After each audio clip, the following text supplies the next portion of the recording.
السلام عليكم ورحمة الله وبركاته. مع كامل الأسف أنا بسجل بقالي كتير جدا يا جماعة والله، بس الصوت بعد ما شفنا 47 دقيقة لقيت الصوت للأسف ما كانش طالع للأسف يعني. فأنا لحد ما أنا حليت، أنا هخلي الملف زي ما هو متجاوب قدامك وهقرا الأسئلة مرة كمان بعد ما سجلت مرة. والله للأسف الصوت طلع مش متسجل تاني، فالحمد لله كل حال. بص كده معايا أول سؤال أنا كنت بقول لك فيه: The novel is not that I decided to read it again. الرواية كانت نقط وأنا قررت إن أنا أقراها مرة كمان. ما بين ما بين that ما كانش فيه غير كلمة واحدة بس، فقلت so interesting أول إجابة.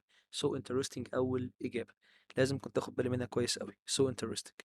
طيب السؤال اللي وراه على طول بيقول لي سامي behaves not that all his friends respect him. هنا ما بين هنا behaves دوت فعل، والفعل عاوز له دايما كلمة آخرها ال واي، فال واي اللي هي رقم 3 ديت رقم سي.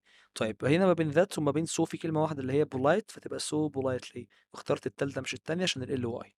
السؤال التالت بيقول لي فيه على طول: he has spent not much time working that he felt exhausted.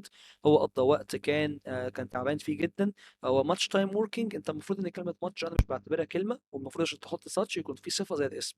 وتايم working انا هنا دي يعتبر كلمة واحدة مش كلمتين، فاحسن اجابة تختارها في المكان دوت هي so. تبقى so اول اجابة. طيب السؤال الرابع بيقول لي فيه: هالة has tasks to do that she can't go to the club with her friends. هالة has tasks to do. to do ديت انت هنا تعتبر زي شبه جمله اعتراضيه، يعني ما ينفعش انت تفكر فيها اصلا. انت قبل ده عندك كلمه واحده كانت تاسكس، فاخترت سو ميني اللي هي اول اجابه. سو ميني اللي هي كانت اول اجابه. طيب السؤال اللي وراه على طول بيقول لي ايجيبت بيقول لي ايجيبت هاز نوت مونومنتس ذات. انت هي كده كده في السؤال في كلمه اللي هي مونومنتس، وانت كده كده عندك تحت اللي هو الصفه اللي انت هتحطها اللي هي اميزنج، فدول كلمتين فيجوا مع ساتش. عندك ساتش ان وساتش بس. طب مونومنتس اثار ديت جمع مش مفرد، فطالما هي جمع فتبقى ساتش اميزنج مش ساتش ان، عشان انا بحط ان لما تبقى الكلمه بتتجمع، ودي هنا ما بتتجمعش فتبقى ساتش اميزنج لتر بي. طيب السؤال السادس بيقول لي it's not that I watched it twice. it's not that I watched it twice. هنا طبعا المفروض ان انت عندك في الجمله كلمتين نايس فيلم، وده نايس فيلم يبقى بيجي وراه حاجتين، تبقى ساتش الاجابه الاخيره. ساتش الاجابه الاخيره عشان سو تيجي وراها كلمه واحده بس، وسي غلط عشان اصلها قبلها. جمال is not honest man that all people trust him. جمال هو نقط وكل الناس بتصدقه. جمال is not honest man that all people trust him. انت هنا قبل ذات جبت لي honest man، وهو جايبها لك عشان يخدعك بوجود كلمة honest. انت بتقول honest مش honest، بننطق حرف الاو. الاو اللي بنطقه دوت فتبقى حرف متحرك، فتاخد ولا ان؟ تاخد ان، فتبقى الليتر سي هي اللي صح. طيب السؤال الثامن بيقول لي فيها: the teacher was speaking quickly I couldn't understand him. المدرس كان بيتكلم بصوت نقط وانا ما كنتش عارف ان انا افهمه، كان بيتكلم بسرعه وانا ما كنتش فاهمه. فديت انت عندك كلمه اللي هي quickly وعايزك تحط ذات، طبعا اسمها so quickly that. ما بين السو والذات اهم حاجه يبقى عندك كام كلمه؟ كلمه واحده بس. طيب اللي وراها نمبر 9 بيقول لها I am so hungry but the food is not hot to eat. انا جعان جدا بس الاكل سخن جدا لدرجه ان انا مش هقدر ان انا اكله. في صيغه معناها جدا لدرجه ان لا، وهي to اول اجابه. I am so hungry but the food is too hot to eat. طيب السؤال العاشر بيقول لي I have not money to buy this suit. انا معايا فلوس اشتري البدله ديت، معايا فلوس كفايه، تبقى I have enough الاجابه رقم بي. طب ليه يا مستر ما ينفعش so؟ ليه ما ينفعش such؟ اولا such عايزه او ان، والاثنين عايزين ذات، وكده كده في يوم مفيش حاجه اسمها انا معايا فلوس قليله لشراها يعني، فغلط جدا، وتبقى enough هي افضل حاجه موجوده. هنجريان اللغه المجريه هي صعبه جدا وموجوده صعبه للتعلم اصلا. عندك ذات وقبل ذات جبت كلمتين يبقى such a، وقلت such a عشان الدي حرف ساكن فخد عادي. طيب رقم 12 بيقول لي he likes musicals he not. تخيلوا يا جماعه كل ده انا كنت حله وكنت بسجله ودلوقتي بسجله تاني. الحمد لله على كل حال. he likes musicals not he likes دوت مضارع بسيط. مضارع بسيط. مضارع بسيط مثبت، انت عايز تخليه مضارع بسيط منفي، فالنفي من likes هو don't او doesn't، ودوت he فتاخد doesn't letter B. طيب 13 بيقول لي your sister can't drive she. بدل can't هتقلبها الناحيه التانيه في السؤال المزايله تبقى كان. طب the film was هتقلب was الى wasn't. طب ال 15 you are enjoying هتقلب are الى aren't. the teachers play an important role. طب play دوت معناها يلعب، يلعب دور مهم جدا في عيشتنا او في حياتنا. طيب play مضارع بسيط، مضارع بسيط كمان مع فعل جمع ما خدش اس. طيب انت لما تحب تنفي المضارع البسيط الجمع، طب هي play لما تنفيها تبقى don't او doesn't، ودولت مدرسين كتير فتبقى don't they letter سي. طب let's go to the park. let's ما ينفعش ان انت تحولها، مفيش حاجه اسمها let's not او let's not، امال تتحول او تقلب لايه في السؤال؟ شال. let's بتتقلب الى شال، عشان ما ينفعش ابدا السؤال بتاعي ابدا ابدا ابدا بليتس، لكن ابداه بشال عادي مفيش مشكله. I'm right، أنا صح مش كده ولا إيه؟ I'm right مفيش حاجة اسمها amn't right، لأ، الام هي الوحيدة التي تقلب إلى نفي، تبقى aren't I الإجابة الأولانية. I'm right تقلب إلى نفي فتبقى aren't I الإجابة الأولانية. طيب none of these boys were lazy، مفيش حد من العيال دي كان كسول. السؤال رقم 19 و20 و21 كلهم غرضهم شكلهم حلو وجميل ومتزوق، لكن هم من جوه منفيين. none of those boys were lazy. none of those boys were lazy. طبعا انت عندك weren't they و were they و did they و were those. افضل اجابه موجوده هنا تحب تختارها هي were they. ليه؟ الجمله بتاعتك none of منفيه وانت بتثبتها فتبقى were they. طب اللي وراها nobody came early، مفيش حد جه بدري. nobody ديت الفعل بتاعها مفرد والضمير بتاعها دايما جمع، فهو قال لي nobody came. nobody منفيه، came ماضي بسيط، لما تحب تقلبها الناحيه الثانيه تقلبها بديد او لا بديدنت، هي كده كده nobody منفيه didn't، هتقلب انت didn't الى ايه؟ did، فتبقى الاجابه الثالثه هي الصح. طيب nothing is correct، ما فيش حاجة صح، هتقلب nothing إلى nothing اللي هي it اللي هي isn't، تقلبها إلى is it، هي منفية و is تبقى is it يعتبر منفية تعتبر isn't، فأنت قلبتها إلى is it. طيب السؤال رقم 22 بيقول لي وين علي visited Thailand he had a ride on elephant. أولا كده الدول ما بتاخدش دوت تعريف فقلت no article، والفيل احنا صغيرين بياخد أو أن، والإي حرف متحرك فتاخد an elephant. 23 بيقول لي her father had just bought a new car. her father had just bought a new car. الإجابة الأولانية هي الإجابة رقم ب هي الصح، عشان الشيء بيتم ذكره في الكلام لأول مرة فتبقى a new car هي اللي مظبوطة. طيب عماد wants to be not scientist when he finishes university. عماد عاوز يبقى عالم لما يخلص الجامعة بتاعته. عماد wants to be ولا no article؟ هو a scientist. عماد عاوز يكون عالم، شيء بيتم ذكره في الكلام لأول مرة لما يخلص الجامعة بتاعته، والجامعة ما بتاخدش دوت تعريف فتبقى no article رقم ب هي الصح. طب الوظائف عموما كده كده بتاخد اف ساينتست، وهنا برضو اركتكت مهندس معماري ده وظيفة برضو بنحط لها او ان، وحرف الايه حرف متحرك فتبقى an architect رقم سي. طيب my uncle and aunt live in not flat. عمي وعمتي عايشين في شقة في وسط البلد. شقة بيتم ذكرها في الكلام لأول مرة والاف حرف ساكن فتبقى a flat. اللي وراها I usually have egg for breakfast. الوجبات الرئيسية الثلاثة ما بتاخدش دوت تعريف خاصة لو كانت في نص الكلام تبقى no article letter D. طيب his father works in an office، أو أبوه شغال في مكتب، المكتب ده في وسط البلد. طيب هو أول حاجة أنا قلت لك office، بص office تم ذكره في الكلام لأول مرة أنت قلت لي إيه ليه؟ قلت لي an. طب لما يتم ذكره في الكلام لتاني مرة أنا بديله زاه. 29 she bought not book by Charlotte Bronte called Jane Eyre. بص book وبوك شيء بيتم ذكره في الكلام لأول مرة طب بيتم ذكره في الكلام لتاني مرة ياخد ذا اللي هي رقم ايه. 30 بيقول لي moon looks very near earth night. الشيء الفريد الفريد من نوعه اللي مفيش منه اتنين في الدنيا بياخد ذا. مفيش غير قمر واحد، مفيش غير كوكب أرض واحد فتبقى ذا. we had not picnic in the park at the weekend. picnic هي رحلة مفردة والبي حرف ساكن فتبقى picnic الإجابة رقم بي. طيب ذاتس بيست فيلم، انا قلت الاجابه انا بقول ذاتس ذا بيست فيلم الاجابه الاولانيه هي الصح. ذاتس ذا بيست فيلم اي هاف ايفر سين الاجابه الاولانيه هي اللي شكلها مظبوط وهي اللي صح. طيب 33 بيقول لي lunch which I had with friends in Alexandria is unforgettable. بيقول لي الاكل اللي انا اكلته مع اصحابي في اسكندريه ما كانش ما ينفعش انساه. طالما خصصت بالذكر وجبه معينه من الثلاث وجبات اللي في اليوم ادي لها ذا، في اول الكلام حط لها ذا عادي، لكن في المطلق هي ما بتاخدش حاجه. My uncle works as a surgeon in country. My uncle works as a surgeon in a European country. الإجابة الأولانية هي اللي صح. الإجابة الأولانية هي اللي صح. السؤال ده جه في 2020 تقريبا. عندك European country حرف الإي هنا مش بنطبقه، ما قلتلكش إيه European country، فتبقى الإي ساكن مش متحرك فتبقى الإجابة الأولى هي اللي مظبوطة وهي اللي صح. خلي بالك عشان هنا دولت يعتبروا صوت ساكن مش متحرك. علي is eating not. علي بياكل not. علي بياكل موزة واحدة بس، تبقى مش اني ومش صم ومش بنانا، المفروض تبقى بنانا فتبقى الإجابة الأخيرة هي اللي مظبوطة. طيب حسن has eaten one not and two. حسن هو أكل واحدة من واثنين من. حسن أكل واحدة موزاية، بنانا واحدة، وأكل تو ايه بقى حاجة جمع تبقى oranges الإجابة الأخيرة. طيب اللي وراها بيقول لي how not grapes would you like. العنب بيتعد عنب فتبقى how many الإجابة رقم ايه. how many الإجابة الأولانية. اللي وراها بيقول لي فيها people live in country today than in the past. من الواضح ان هو بيقارن، من الواضح ان هو هنا بيقارن. people live in the country today than in the past. فهو هنا بيقارن ما بين شكلين او بيقارن ما بين وضعين. انا عندي than موجوده في قلب الجمله بتاعتي، فانا هنا بقارن الجمله هنا. فطالما انت بتقارن في الجمله اللي زي ديت، يبقى انا لازم على طول اقول له الاجابه ان شاء الله fewer letter C. fewer letter C. fewer letter C. انت بتقارن الناس اللي عايشين في الريف ما بقوا زي زمان في الماضي، بتبقى fewer letter C. طيب 39 بيقول لي فيها سمارت فونز ار نوت. خلي بالك في الجمل ديت ان انت الحاجه اللي بتيجي قبل النقط اللي هي سمارت فونز لو تم ذكرها بعد الكلام حط لي يا عم مفيش مشكله، حط لي شرطه اللي هي هايفن. لكن لو لم يتم ذكرها مره اخرى ما تحطليش حاجه.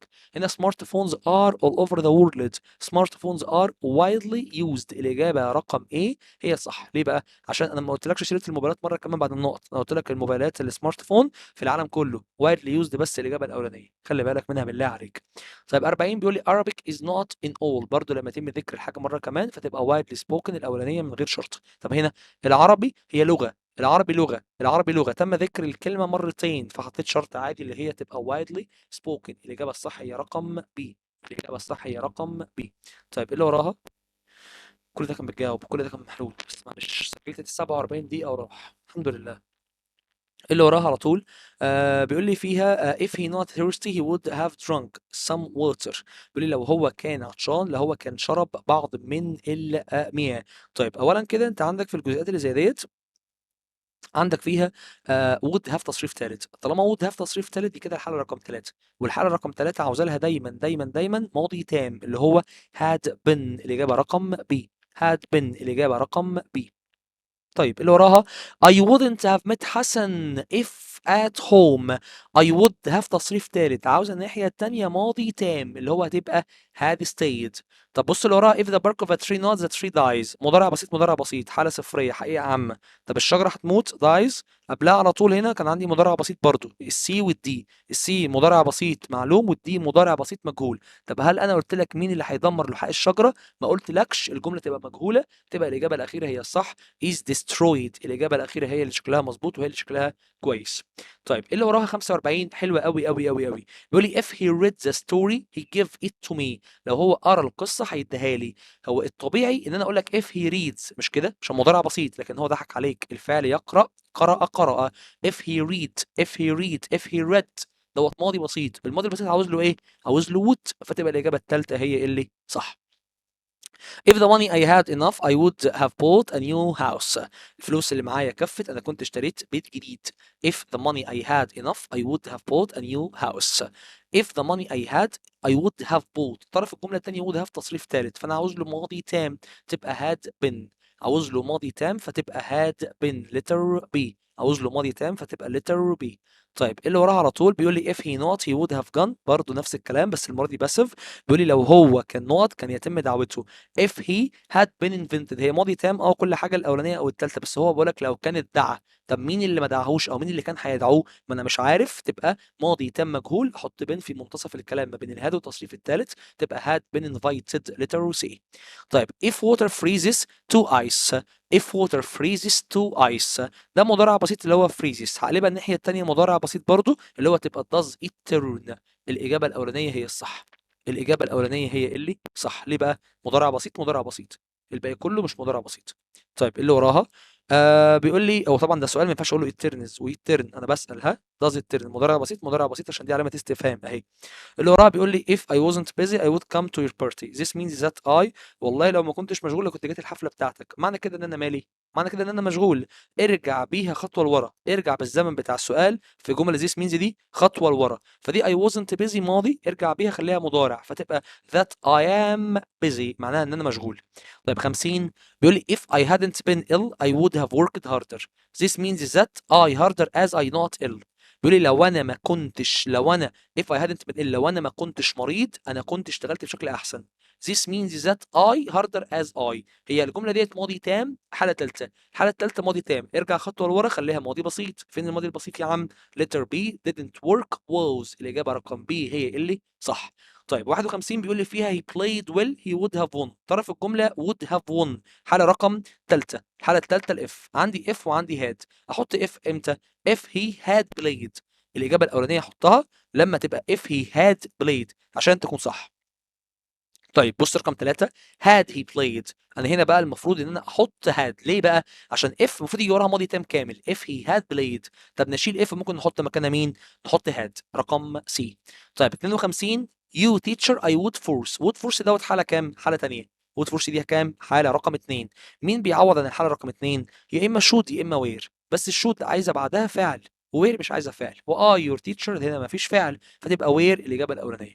طيب 53 بيقول لي هنا mothers says we can watch TV on that we do our homework first. ماما قالت ان احنا نقدر ان احنا نشتغل في حالة if بتساوي كلمة اسمها نقط that. مين اللي اسمها on نقط that؟ اسمها on condition that. الإجابة الصح هي رقم A. on condition that الإجابة الأولانية هي اللي صح. on condition that. طيب اللي وراها بيقول لي he to help us we would be saved. حالة if الوحيدة اللي بيجي بعدها to المصدر هي where. حالة if الوحيدة اللي بيجي بعدها to والمصدر هي where. خلي بالك منها دي بالله عليك. طيب 55 بيقول لي she arrived early I would help her. I would help her زي ما انت شايف دي الحالة رقم 2. الحالة الثانية الاف. الحالة الثانية الاف ممكن احط لها if، ما هي موجودة اول واحدة بس هي بايظة. المفروض الحالة الثانية if وراها ماضي بسيط. قلت لك if she arrived، ما قلتلكش arrived. المفروض كنت تبقى arrived، فدي غلط. المفروض تبقى if she arrived، فغلط. طيب بص كده تانية should. should دي حلوة جدا بقى، وهي اللي بيتم استخدامها فعلا للتعبير عن المصدر اللي بيجي في الحالة رقم 2. هي وير لسه حلينا فوقها، هي عايزة to المصدر، لكن should هي عايزة مصدر الفعل من غير to، فتبقى should she arrive early I would help her. الإجابة رقم B هي اللي شكلها كويس وهي اللي صح. طيب 56 the moon the earth. القمر بيربط بيلف وبيدور حوالين كوكب الأرض. دي حقيقة عامة، مضارع بسيط، فتبقى orbits. طيب اللي وراها على طول بيقول لي children often their parents and grandparents to do things. ديت often كلمة بتدل على المضارع البسيط. بيقول لي إن الأطفال بيساعدوا أبهاتهم وأمهاتهم وأجدادهم ليعملوا أشياء، تبقى help. الإجابة رقم سي. الإجابة رقم سي. طيب 58 بيقول لي we not our parents when they are busy. ديت تعتبر روتين، تبقى always help. خلي بالك من وجود ظرف التكرار. ظرف التكرار بيجي قبل الفعل، قبل الفعل الاساسي وبعد الفعل المساعد، وهيلب ده فعل اساسي خد اولوز. طب بص هنا بيقول لي it نقط is usually ولا usually has ولا غيره؟ لا it is usually. ظرف التكرار اللي هو usually always وغيره بيجي بعد الفعل المساعد وقبل الفعل الاساسي. طب 60 بيقول لي after Jack we will وزائد مصدر، عايز الناحيه الثانيه مضارع بسيط يا مضارع تام، وهنا المضارع البسيط اللي موجود reaches ومفيش مضارع تام، فرقم بي هي اللي مناسبه وهي اللي صح. طيب 61 بيقول لي young people to teach other on the phone these days.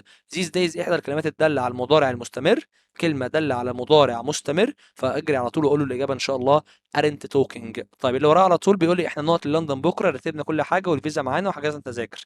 للتعبير عن شيء سوف يتم في المستقبل القريب بحط له انا مضارع مستمر اللي هو are traveling. احط له انا مضارع مستمر اللي هو are traveling. الاجابه الاخيره هي اللي صح.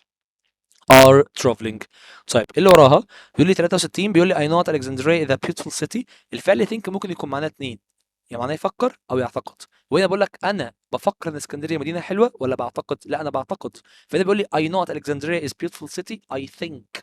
I think Alexandria.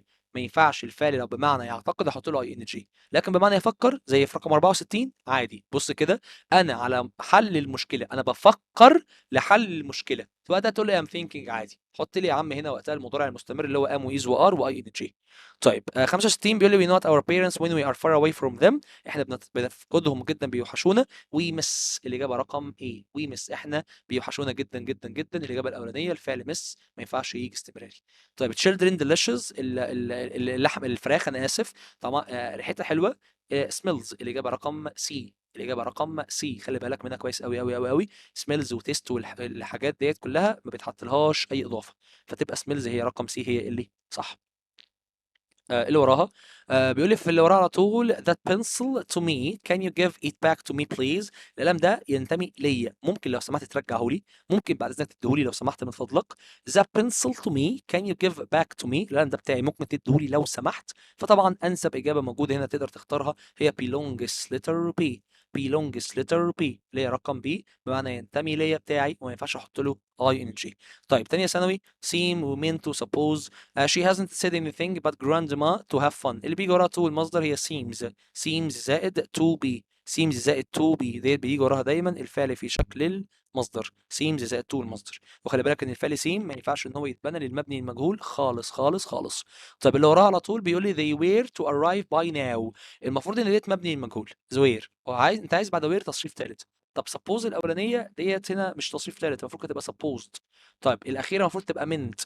الثالثه seemed تصريف ثالث، بس الفعل ده بقى يا حبيب قلبي ما ينفعش يتبنى للمبني المجهول، فتبقى الصح هي meant رقم بي. طيب 70 بيقول لي it not to be chocolate cake. كانت والله تورتيه بالشوكولاته بس انا وقعتها، هي كان المفروض كانت تبقى كذا. was seemed قلت لك ان الفعل دوت ما ينفعش يتبنى للمبني المجهول يا بني ادم. طيب meant عايز قبلها was aware. suppose عايز was aware، فتبقى was meant الاخيره هي الصح. I am not to look after my brother on Friday night. انا يفترض عليا ان انا اعتني باخويا لما هم نبقى يوم الاجازه بالليل، الجمعه بالليل. I am not قلت لك seemed ما ينفعش يتبنى للمجهول. مين المفروض كانت تبقى meant عشان تبقى صح. suppose المفروض كنت تكون supposed، فالاجابه رقم سي هي الصح. 72 بيقول لي it not to train this morning. ما فيش حاجه اسمها was meaning، المفروض was meant. meant ديت اصلها was قبلها. ما فيش حاجه اسمها was seemed، الفعل ما يتناش للمجهول، فتبقى الاولانيه هي اللي صح. 73 بيقول لي come and have lunch with me the food tastes. تعالى كل معايا الاكل طعمه كذا. زي ما قلت لك الفعل زي تيست وزي سميل وزي اللي هي طعمه وريحته والكلام ده كله ما بياخدش بعديه فعل، بياخد بعديه صفه، فتبقى نايس. الاجابه الصح هي الاولانيه. طيب we need not house من الممكن حذف احد وجه المقارنه، تظل الجمله مقارنه عادي. we need not house احنا محتاجين نقط شقه، محتاجين شقه اكبر. واضح ان هو بيقارن بين الشقه اللي عايش فيها ولا بتذكر في الكلام بشقه هو محتاجها ثانيه. احنا محتاجين شقه اكبر لو سمحت، فتبقى bigger كمقارنه، ومفيش زان ومفيش اي حاجه خالص. حذف وجهي المقارنه تظل الجمله في المقارنه. ارجع للشرح وهتلاقيه. طيب نسمة is not more sensible than she used to be. نسمة بقت حساسة أكتر ما كانت، بقت عقلانية أكتر، بتفكر بعقل أكتر ما كانت عليه. طيب more sensible هي مقارنة، هي كده كده الجملة من غير اختيارات أساسا كاملة مظبوطة، بس هو عايز يقول لك هي بقت عقلانية أكتر، عقلانية قوي. مين الكلمة اللي بتيجي مع الصفات عموما؟ هي much more sensible. طيب ال 76 بيقول لي she is not educated person. she is a good ولا good ولا will ولا will. اولا كده الصفات اللي هي بيبقى في هايفن في النص اللي هو زي ديت كده هنا، لازم تجيب قبلها انت هنا في الجزئيه ديت تجيب حال، والناحيه الثانيه تجيب صفه. فالحاله هو السي او دي. طب دي بنت لوحدها فتبقى will الاجابه رقم دي. will الاجابه رقم دي. طيب اللي وراه على طول بيقول لي Spanish is widely بجيب وراه تصريف ثالث. بص في 76 قلت educated، في رقم 77 تبقى widely spoken تصريف ثالث برضه. طيب the trip to Brazil is almost as the trip to Canada. بيقول لي الرحلة للبرازيل زي الرحلة إلى كندا. طيب the trip to Brazil is almost as the trip to Canada. أنت هنا عندك almost طز في almost، أنت مش محتاجها في حاجة. أنت عندك هنا as expensive as رقم سي، بجيب as صفة as قاعدتك اللي أنت 79 My town is slightly not with tourists than your town. المدينة بتاعتي هي بالسياحين أكتر من المدينة بتاعتك. طبعا انت بتقارن هنا ما بين مدينتين وعندك ذان وكل حاجه ماشيه بشكل كويس جدا جدا جدا. ركز معايا بعد اذنك. فطبعا هنا تبقى بوبيلر كصفه وقبلها مور كصفه مقارنه بتقارن بين مدينه ومدينه. صفه طويله فيها حرف الاو فيها حرف اليو، فديت قال لها يا مور يا لس، وهو هنا حط مور في الجمله الاولانيه. 80 بيقول I think studying science is not interesting than ذا مقارنه. المفروض ما تبقاش ولا ميني ولا مست، المفروض كانت تبقى لس او مور، فما فيش ولا لس ولا مور. هي يس يا مور مش ليس مور مع بعض، فتبقى الصح هي فار مور رقم بي. هي المفروض تبقى ديت في اختيار ودي في اختيار اللي هي مور، ولكن الاثنين مع بعض كده غلط اصلا، الاثنين مع بعض مش صح اساسا. فانت المفروض احسن اجابه تختارها هنا هي فار مور. اللي وراها بيقول لي that children talked during the film. الولاد كانوا بيتكلموا talked دوت فعل، وطالما فعل انا عايز كلمه اخرها ال واي، الكلمه اللي اخرها ال واي هنا هي loudly بيتكلموا بصوت عالي. طيب وليد played very not in the handball match. وليد بيلعب نوت في مباراة كرة السلة أو كرة اليد. بيلعب اللي هو بلاي عايزها لها حال، الحال اللي هو will. الإجابة رقم بي هي الصح. طيب I know it never comes late. عايز يعرف كلمة late في الجملة دي عبارة عن إيه؟ طالما في comes في فعل زي comes دوت لازم تعرف إن قبليه على طول هيكون عندك حال اللي هو adverb. طيب 84 the train is late. القطر متأخر، عاوز يوصف القطر. هو كده القطر متأخرا، دي صفة للقطر، الاسم بيصفه الصفة والفعل بيصفه الحال. هنا دي طبعا صفة عادية فتبقى adjective رقم B. طب she tried in the exam. هي حاولت، هي try فعل فعاوز له كلمه اخرها ال واي زي رقم بي او رقم سي اللي هي هارد، وديت برضو عباره على حال. طب هارد الاولانيه معناها بصعوبه او نادرا، لكن هارد الثالثه ديت معناها بجديه. فهي نادرا حلت الامتحان ولا بصعوبه ولا بجديه؟ لا هي بجديه، رقم سي هي الصح. طيب my dad not to the cinema on Saturdays. بابا في السينما يوم السبت. بابا في السينما يوم السبت، قلت لك الفعل الاساسي بيجي ظرف التكرار قبليه والفعل المساعد بيجي بعديه، فتبقى usually goes هنا. طب بص هنا 87 وراها على طول اهي، قلت لك is usually. is usually ده فعل مساعد جبت ظرف التكرار بعديه، ده فعل اساسي جبت ظرف التكرار قبليه. بالله عليك احفظ بقى وخلي بالك منها والنبي. طيب the exam is not difficult. اولا كده انت عشان تصف الامتحان عايز تقول لي الامتحان صعب جدا، المفروض كانت تبقى extremely كلمه اخرها ال واي، المفروض كانت تبقى incredibly كلمه اخرها ال واي. فالاجابه رقم ايه والاجابه رقم سي غلط. هتقول لي الله يا مستر انت ليه مختار دي والاجابه رقم بي موجوده quietly؟ الاي المفروض دي تبقى من بره مش من جوه. quietly من جوه دي معناها هادئ، ومفيش حاجه اسمها الامتحان كان هادئ بصعوبه. ايه القرف ده؟ لا مستر الامتحان كان صعب بشكل هائل جدا. طبعا الاي المفروض كانت تبقى بعد التي عشان تبقى صح، لكن هنا ده بوظها لك فتبقى incredibly بس هي صح الاخير. طيب ذا فيلم ووز فاني. اولا كده فاني ديت صفه، ما ينفعش اجيب اتنين صفه ورا بعض، ما ينفعش اقول ولا سربرايزنج ولا سربرايز ولا اي حاجه. طب طالما في صفه يحط حال بعدها، طالما في صفه اجيب حال بعدها على طول. تبقى ذا فيلم ووز سربرايزنجلي. الاجابه الصح هي لتر سي. الاجابه الصح هي لتر سي، خلي بالك منها كويس جدا جدا جدا. طب ميار ديد ان ذا ماتش. ميار ادت نقط في المباراه واحنا كلنا حابين الاداء بتاعها. انا هنا انت عندك فعل، الفعل اللي هو ديد والفعل عاوز له حال. الحال هنا يا اما ويل بس ما ينفعش جود. طب كوايت الاي من بره دي معناها الى حد ما برضه غلط، فتبقى كوايت ويل الاجابه الاولانيه هي الصح، بمعنى ان الحاجه ديت هي تتمت او بتحصل بشكل وجود فعل والفعل عاوز له دايما حال، فتبقى كوايت ويل اول اجابه. السؤال اللي وراه بيقول لي جابر is not a worker he works. انت بتوصف جابر فمش هتحط كلمه فيها ال واي، بدل بتقول ان هو بيشتغل فتحط كلمه فيها ال واي، فتبقى جابر is serious worker كعامل هو بيشتغل بجديه، تبقى seriously الاجابه الاخيره هي الصح. I wasn't sure if I could not combine my job with my playing handball. مش متأكد صراحة لو كنت هعرف أمشي أموري مع لعب الهاندبول مع كمان الشغل بتاعي. could دوت فعل والفعل عاوز له ال واي فتبقى successfully letter B هي الصح. 93 بيقول لي we can see the stars very clearly tonight. can here expresses احنا نقدر نشوف النجوم. طبعا كان هنا بتفيد الاحتمالية تبقى possibility الإجابة الأولانية. طيب I can usually cope with difficult situations. أنا بعرف بسهولة أتعامل مع المواقف الصعبة. طبعا هنا دوت قدرة على فعل الشيء ودي مش كود عشان تختار لي رقم بي. ديت هنا قدرة في المضارع دي كان، فتبقى present ability الإجابة رقم دي هي اللي صح. طيب اللي وراها على طول بيقول لي فيها you can talk to the teachers in 10 minutes. can here expresses بيقول لي انت تقدر ان انت تتكلم مع المدرس بتاعك. كان دي هنا بتبين او بتدل على ايه؟ ده يعتبر هنا السماح. you can انت تقدر تكلم مدرسك في خلال 10 دقائق، ده سماح بحاجه. permission خلي بالك من شكل الكلمه وبتتمحور وبتتغير ازاي. when I was 6 was ماضي عايز لها ماضي فتبقى when I was 6 I could الإجابة رقم B. الإجابة رقم B. 97 بيقول لي you not read every page in the book it's necessary. it isn't necessary. بيقول لي انت not تقرا كل صفحة في الكتاب ده مش ضروري للتعبير عن شيء مش مهم ان انت تعمله، ولو عملته مش هيحصل لك أزمة، بس هو مش ممنوع كقانون، ده ممنوع كده بالحب بيني وبينك don't have to. طيب 98 بيقول لي I not visit you next week I haven't decided yet. انا ممكن ازورك الاسبوع اللي جاي بصراحة لسه ما قررتش. I might ممكن وممكن تخليها بظروفها واسيبها على الله. اللي وراه بيقول لي هنا you not hesitate to ask for help. انت تتردد تطلب مساعده. need انت to ما فيش حاجه اسمها need انت to والله العظيم. need انت ما ينفعش تاخد to، ولكن you shouldn't انت لا يجب ان تتردد لكي تطلب مني المساعده، فتبقى الاجابه الصح هي الاجابه الاخير. طيب اللي وراها نمبر 100 بيقول لي you not talk in the library. شيء يتقال لك عليه لا او يتقال على 1000 واحد بعدك لا. you mustn't. you mustn't ما ينفعش تعمل ده، تبقى you mustn't الإجابة رقم B. الإجابة رقم B. طيب 101 بيقول لي you not come and have dinner with us. أنت تيجي وتتعشى معانا، أنت تيجي وتاكل معانا. طبعا للتعبير عن الدعوة الحارة والمشاعر القوية والصادقة بحط دايما must برضو letter D. طيب دي كلمات مهمة جدا جدا جدا للمقالة والترجمة، مهمة جدا جدا جدا تبص عليها، موجودين كلهم في الفايل موجودين عندك. هتلاقي في الديسكربشن 2 فايل موجودين. الفايل الأولاني هو الفايل الخاص ب الملف اللي مفتوح قدامك ده، وهتلاقي كمان كراسة المفاهيم. شد حيلك، خلاص احنا باذن الله هانت، والله العظيم هانت وخلصت خلاص.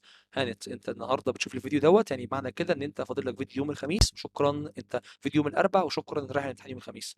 فالحمد لله عدت وخلصت بفضل ربنا وبيسره باذن الله باذن الله باذن الله. نذاكر كويس جدا جدا جدا ونعدي الامور على خير. خلاص بقى احنا بنفنش. حصه النهارده دي مهمه جدا، السكيلز الحاجات اللي موجوده فيها غايه في الاهميه وغايه في الخطوره، بعد اذنك تركز فيها كويس جدا جدا جدا في الاجزاء اللي فاتت والاجزاء اللي لسه هنكملها. في الحته ديت انا هنا بتكلم معاك على الاجزاء الخاصه بالمقال. عندي شويه افعال عباره عن ايه؟ علامات الترقيم، النقطه، علامه التعجب، علامه الاستفهام، التنصيص، الفاصله، وهكذا. الحاجات دي كلها خلاصه الموضوع بتلخص بايه؟ to conclude to sum up to summarize. باختصار in short in summary in conclusion، براحتك زي ما انت تحب قول. انواع المقال هي عباره عن ايه بالظبط برضو، وهكذا. الحاجات دي مهمه جدا جدا جدا جدا. علامات الترقيم في القراءه عايزك تقراها برضو كده قراءه سريعه منك، اللي مذاكرها يقراها زي قراءة الجرايد، اللي مش مذاكرها يرجع يتقل فيها من أولها وجديد، عشان عليها في الامتحان مش أقل من 6 درجات، خلي بالك والله العظيم. زي النقطة، علامة الاستفهام، علامة التعجب، الفصل المنقوطة، النقطتين، الفصل السفلى العليا، علامة التنصيص، وهكذا. مهم جدا جدا، لازم تقف وتعرف الفول ستوب بتيجي مع ايه، غاية في الأهمية. علامة الاستفهام بتيجي مع ايه؟ الاكسكليميشن مارك، التعجب. الكابيتال ليترز، الحروف الكبيرة، أنا عارف إنك عارفها بس معلش بص عليها. الكوما، كمان الابوستروفي. عندك كمان الحاجات المهمه زي الكولون، وعندك السيمي كولون والكوتيشن مارك، وعندك الهايفن، وعندك الروابط ما بين الكلمات، عندك ان اديشن، مور ايفر، فurther مور. دي كلها اديشن، لازم سؤال في الامتحان على الجزء ديت، لازم لازم لازم. عندك بيكوز وسنس واز ديت بتبين السبب. عندك although او though او even if او even though او nevertheless، دي بتبين التناقض. عندك contrasts، عندك however yet whilst، تناقض برضو. result مع جدولة. الصفحة دي مهمة جدا، صفحة 61 دي مهمة، خطيرة خطيرة خطيرة بجد والله العظيم ثلاثة. رايتنج سكيلز، ازاي تكتب الفقرة بتاعتك، بتتكون من توبيك سنتنس. أول موضوع في المقال اسمه توبيك سنتنس، التاني اسمه سبورتنج سنتنس، التالتة اسمها concluding سنتنس. خلي بالك منها كويس جدا جدا جدا جدا جدا. طيب بعدها على طول بيقول لي الإيساي عبارة عن إيه؟ الإيساي عبارة على a series of paragraphs that talk about one subject. خلي بالك منها، المقال هو عبارة على مجموعة من البراجرافات بتتكلم على موضوع واحد بس، خلي بالك منها بالله عليك كويس قوي. وبينقسم المقال بتاعك لانترودكشن وبادي وكمان كونكلوجن. طيب الاجزاء بتاعتك المفروض تبقى هوك، اللي هي اتنشن جرابر، جزء جمله جذب الانتباه. بعدها بيبقى عندي باك جراوند وذيس ستيتمنت، والله العظيم غايه في الاهميه بالله عليك اوعى تغفل عنها. بعدها البادي بتاعك المفروض يبقى فيه توبيك ويكون فيه سبورتنج وكونكلودنج سنتنس، ده الموضوع بتاعك نفسه، وفي الخاتمه بتحط اي واحده من اللي انت عارفهم. وخلي بالك انواع المقالات بتكون 5 زي دولت. انا بقرا معاك قراءه سريعه لكن انت لازم تقعد عليها قراءه تفصيليه، تركز كويس جدا. الكلام من النار بالاحمر ممكن يكون موضع سؤال في الامتحان، ومش هينفع ان انت تحل معايا غير لما تعرفه. الايميل احتمال 10% او اقل بكتير جدا يجي لك في الامتحان ايميل، بس لو جالك لازم تبدا على طول بفروم، فتحط فيها اسم الشخص اللي بيتبعت له، باسم الشخص اللي بيتبعت له الايميل. تو انا ببعت الايميل من مين، اللي هو انت، اسمك انت اللي بتبعته فروم. بعدها تو اسم الشخص اللي رايح له الايميل. بعدها في الموضوع بتاعك بتكتب، انت بتكتب موضوع عن ايه بالظبط. لو بتتكلم مع واحد رسمي شويه هتقول له دير او دير سير او دير مدام. لو صاحبك مثلا هاي هلو هاي براحتك. الرسم هتقول له contractions abbreviated words abbreviatives passive voices، وهكذا. اللي مش رسمي هتقول له active voice وتحط ايه الكلمات المبني للمعلوم، خلي بالك ان هي كويس قوي. الخاتمه المفروض تبقى شكر، لو بتشكر حد رسمي شويه هتقول له your sincerely your faithfully best wishes regardless. لكن لو informal هتقول له باي او see you later او see you soon او cheers او love. خلي بالك بعدها في التوقيع، انت في الموفد الكلام ده كله، ان انت لما تيجي تمضي في الايميل بتاعك ممكن تمضي باسم اسمك انت، لكن ممكن يكون الايميل على لسان شركه فانت بتمضي باسم الشركه. عموما في الامتحان لو جالك ما تمضيش خالص وما تحطليش علامه توقيع ابدا ابدا ابدا. طيب البنكتويتد بقى ماركس. بص يا سيدي بيقول لي مين هنا الجمل اللي مرقمه بشكل كويس. اولا كده الجمله الاولانيه غلط عشان ما فيش هنا مع حاتم علامه استفهام. ثانيا كده التانية غلط عشان منصز المفروض كان يبقى فيه كوما جنبها. التالتة غلط عشان المفروض كان يبقى فيه ابوستروفي، فالاخيره هي الصح. التانية هنا بيقول لي اماني سيد، المفروض ان سيد كان يجي بعدها كوما، فالاولى غلط. التانية المفروض ان عادل كنت اقفل انا علامات التنصيص اللي فتحتها، فالتانية كمان غلط. التالتة هي الصح، والرابعة غلط عشان ما فيش علامة تعجب بعد سيربرايز. التالتة which of the following is هي الكويسة. أولا كده تشارلز ديكنز المفروض كانت تبقى سؤال، أنا سألت بالمضارع التام، ده مضارع تام هنا، سألت أنا بيه، فالمفروض كانت تبقى الجملة بتاعتي شكل كويس، فيعني بايظة مش صح. التانية هنا تامر have you read great expectations تشارلز ديكنز. إيه اللي لازمة القرف دوت وإيه لازمة القرف دوت؟ ما ينفعش إن أنا أحط أساسا كوما أبوستروفي بالمنظر دوت ما بين اسم شخص، ما مش صح يعني. تامر اللي وراها ما فيش كوما بعد تامر فغلط، فتبقى الاخيره هي الصح. طب مين الجمله اللي شكلها كويس هنا؟ اولا دونت ما فيش فيها هنا كوما فتبقى غلط، ما فيش فيها ابوستروفي فوق فتبقى غلط. الثانيه رامي المفروض بعدها كوما فتبقى هي دي كمان غلط. اللي وراها ذا هيد ماستر سيد المفروض يكون في كوما بعد سيد، فدي كمان غلط وتبقى رقم بي هي اللي صح. طيب رقم 5 بيقول لي انهي جمله من هنا مرقمه بشكل كويس؟ اولا الاخيره المفروض كان يبقى في ابوستروفي ما بين الهي وما بين الاز. تونايت هنا المفروض كان يبقى في كوما بعد تونايت. الأولانية المفروض كنت أقفل علامتين التنصيص اللي فتحتها، فالأولى هي الصح. طيب اللي وراها هنا وائل غلط عشان وائل ما فيش بعدها كوما. التانية غلط عشان ما فيش علامة استفهام. التالتة غلط عشان ما فيش أبوستروفي. والتالتة هي اللي الرابعة غلط والتالتة هي اللي صح. طب هنا however حرف الاتش سمول المفروض دايما الحاجات اللي بتستخدم الترانستيتيف ديت تستخدم ككابيتال مش كسمول، فتبقى الاتش سمول هنا غلط مش صح. التانية المفروض كانت تبقى بين الان والتي في ابوستروفي فتبقى اي ونت، فتبقى رقم بي هي كمان غلط. رقم سي I want to tell you now however المفروض بعد however احط كوما، دي كمان غلط وتبقى الاخيره هي اللي صح. انهي جمله من هنا مرقمه بشكل كويس؟ المفروض اوليفر تويست تيجي كلها كابيتال ما تجيش سمول اصلا، فهنا اوليفر تويست في رقم بي جايه تي سمول فغلط. الاولانيه اوليفر تويست تي كابيتال والاو كابيتال صح، ما فيش مشكله، بس المفروض كان بعد تويست تحط لي كوما. والاخيره المفروض بعد السيد احط كوما برده، فتبقى رقم سي هي اللي صح. السؤال التاسع بيقول لي بيقول لي هنا مين الجمله اللي شكلها كويس؟ اولا كده فور بيقول لي هنا اولا there are three clauses for money المفروض بعد money احط كوما، فالاولانيه غلط مش صح. التانية هنا المفروض كانت تبقى مانز ابوستروفي اس، ما تبقاش اس بس كده عريانه، فتبقى رقم بي كمان غلط. طب الاجابه الاخيره كرايم المفروض كانت تبقى كرايم بعدها نقطتين بعدها الكولون، فرقم دي هي كمان غلط ورقم سي هي اللي صح. طب اولا كده في رقم 10 بيقول لي شوجر فري المفروض ما بين الصفه والصفه احط هايفن احط شرطه، فالاولانيه غلط. الثانيه صح في شرطه موجوده بس ده سؤال المفروض احط علامه استفهام. الثالثه غلط عشان ما بين الشوجر وبين الفري المفروض يكون في شرطه وانا هنا ما حطيتش شرطه. الاخيره دو يو هاف شوجر فري كوكيز ديت هي المظبوطه وديت الصح.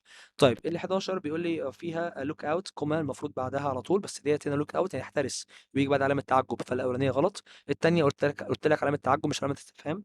طب الثالثه بيهايند يو المفروض بعد يو احط كوما، فالاجابه الاولانيه هي الصح. طيب انهي جمله من هنا مش مرقمه او مش مظبوطه نحويا؟ انهي جمله من هنا مش نحويا شكلها مظبوط مش كويسه مش تمام؟ اولا كده الاجابه الاولانيه ديت كويسه ما فيهاش مشكله خالص، كل حاجه موجوده الكوما علامه التنصيص وقفله وحط علامه استفهام وكله حاجه زي الفل، كل حاجه مظبوطه بس الا رقم سي المفروض 30 يير اولد احط شرط ما بين ال 30 احط شرط ما بين اليير والاولد عشان تبقى صح، احط هايفن عشان اقسم الكلام بتاعي، فرقم سي هي اللي مش صح. وخلي بالك هو بيقول لك isn't punctuated يبقى رقم سي هي اللي مظبوط. 13 بيقول لك مين الجمله المرقمه بشكل كويس؟ اولا كده الاولانيه I'm visiting you tonight المفروض ان انت سيادتك كنت تقفل لي الجمله بتاعتك، تحط لي هنا تقفل لي على القوس بتاعك، تحط مش لحد الاخر تحطه لي هنا، فالاولى غلط. الثانيه على طول ديت ام فيزيتنج يو تونايت المفروض انت تكمل الجمله بتاعك بشكل كويس، مفيش هنا كوما تحط لي ما بين الاي وما بين الام فبرضه غلط هي كمان. اللي وراها هنا بيقول لي ام فيزيتنج يو تونايت مفيش كوما بعد تونايت، فتبقى رقم سي هي اللي مظبوطه وهي اللي صح. 14 بيقول لي which of the following is punctuated correctly يعني جمله من هنا شكلها نحويا مظبوط شكلها نحويا كويس. يو هاف طبعا ما فيش ابوستروفي هنا ما بين اليو وما بين الفي، فتبقى الاولانيه هي اللي غلط. رقم سي ورقم دي غلط لنفس السبب وهو ان ما فيش شرط ما بين الاثنين. طب انت عايز تحط شرط ليه يا مستر عمرو؟ عشان بعدها جبت لانجوج بيتم ذكر الحاجه قبل وحاجه بعد. طالما قلت لغه وانت كده كده بتتكلم على الانجليزي كلغه تم ذكره مرتين في الكلام، يبقى انا لازم اعرف كويس جدا جدا جدا ان انت بتتكلم معايا على كومباوند ادجكتيف وتحط شرط ما بينهم هما الاثنين. طيب 15 احنا وصلت لحد 18 والفيديو علق. 15 بيقول لي which of the following is punctuated with correctly. رامي المفروض بعد رامي كنت تحط كوما عشان تبقى صح، فطبعا هنا مفيش كوما فالاجابه مش اول واحده. الثانيه رامي نوت سيسترز المفروض ابوستروفي اس، فرقم بي كمان غلط. طب رقم دي رامي نوت اجين بارتي ثيرزداي وانت كبير اتعلمت ان انت دي بتبقى كابيتال مش سمول، فتبقى رقم دي هي كمان غلط وتبقى رقم سي هي اللي صح. الكولون ديت بستخدمها امتى؟ عشان ابين التفسير explanation، رقم بي هي اللي مظبوط. 17 مين اللي هنا اللي شكله كويس ومرقم بشكل مظبوط؟ her son جاك جونز جي ار was born on November. قلنا اسماء الشهور دايما بكبرها لان المفروض كانت تبقى كابيتال مش سمول، فهنا ديت اول واحده غلط مش صح. طيب رقم بي المفروض جاك جونيور جاك جونز جونيور، الاسماء المختصره ديت بحط نقطه ما بحطش كوما، فرقم بي هي كمان غلط. طب رقم سي هي هير سون المفروض بعد السنه احط كوما، فرقم سي هي غلط ورقم دي هي اللي صح وشكلها كويس. try to keep your car clean well maintained It will sell more easily. We use semicolons instead of full stops. ممكن تستخدم السيمي كولون الشرطة ما بين النقط عشان خاطر تعمل ايه؟ عشان خاطر افصل ما بين الضميرين. الإجابة رقم سي. دايما بص ركز فيها كويس قوي ديت، ركز جامد جدا فيها. دايما بستخدم الشرطة عشان افصل ما بين بستخدم السيمي كولونز عشان افصل ما بين two main clauses. خلي بالك منها، ضرورية قوي، مهم. 19 بيقول لي which of the following is punctuated correctly. أنهي جملة من هنا شكلها كويس وبنت ناس. أولا كده الإجابة الثانية. الإجابة التانية بايظة مني عشان خاطر هي المفروض كانت تبقى haven't put. الإجابة ديت بايظة ومش صح. طيب الإجابة اللي بعدها على طول المفروض يت أحط كوما، فالإجابة رقم بي هي كمان غلط. والإجابة رقم سي هي اللي ما شكلها مظبوط وهي اللي صح. طبعا لو ركزت هتلاقي يت فوق مفيش فيها كوما هي كمان، فتبقى الإجابة الثالثة هي اللي صح. 20 بيقول لي فول ستوب كانت بي يوزد. علامة التنصيص ما استخدمهاش امتى؟ ما استخدمهاش امتى؟ علامة التنصيص ما استخدمهاش قبل شخص بيتكلم. before the person talking to. ما ينفعش اقول يا محمد واحط نقطه، غلط. هو عايز can't be used. ها can't be used، خلي بالك بالله عليك يا اخي منها can't be used. 21 بيقول لي which of the following is punctuated correctly. يعني جمله من هنا نحويا شكلها كويس وشكلها بنت ناس وكويسه. طبعا انت عندك هنا في الاجابه الاولانيه غلط. ليه غلط بقى؟ المفروض كنت تبقى تقول 12 20 year، فالاولانيه غلط. طب رقم سي المفروض كانت تبقى 20 year old، فبرضه هنا ما فيش شرط، فدي غلط. طب الاخيره وي دونت، فين هنا يا سيادتك الابستروفي، فدي كمان غلط، وتبقى رقم بي هي اللي صح وكويسه. 22 which of the following is punctuated correctly. في رقم 22 المفروض اقول لك انا وات واحط علامه تعجب، فرقم سي غلط ومش صح. طب الاولانيه المفروض براذرز، المفروض ابوستروفي اس، فرقم الاولانيه غلط ومش صح برضو. طب الاخيره وات اي كانت بليف يو ديد يو جاست براذر. رقم الاخيره ديت، هو انت هنا انا مستعجب، انت ليه تحط علامه استفهام؟ فرقم بي هي كمان غلط، والاجابه الصح هي الاخيره. انهي جمله من هنا شكلها بنت ناس وكويسه؟ اي ست ايمان، ما فيش هنا كوما، فالاجابه بالتاكيد هتبقى غلط. دونت ما فيش هنا كوما، فالاجابه بالتاكيد برضو هتبقى غلط هي كمان. شاكك دلوقتي في الإجابة الأولانية، شاكك في الإجابة رقم سي. مفيش في الإجابة الأولانية آه مفيش في الإجابة الأولانية اللي هي علامتين التنصيص، فتبقى دي كمان غلط. فتبقى رقم سي هي اللي صح. اللي وراها مين الجملة اللي مش مظبوطة؟ مين الجملة اللي مش مظبوطة؟ طبعا الجملة الأولانية she asked why didn't you return Summer's camera. طبعا الإجابة الأولانية شكلها كويس مفيش فيها مشكلة. طب الثانية the new manager is only 38 year old. طبعا دي كويسة جدا جدا جدا.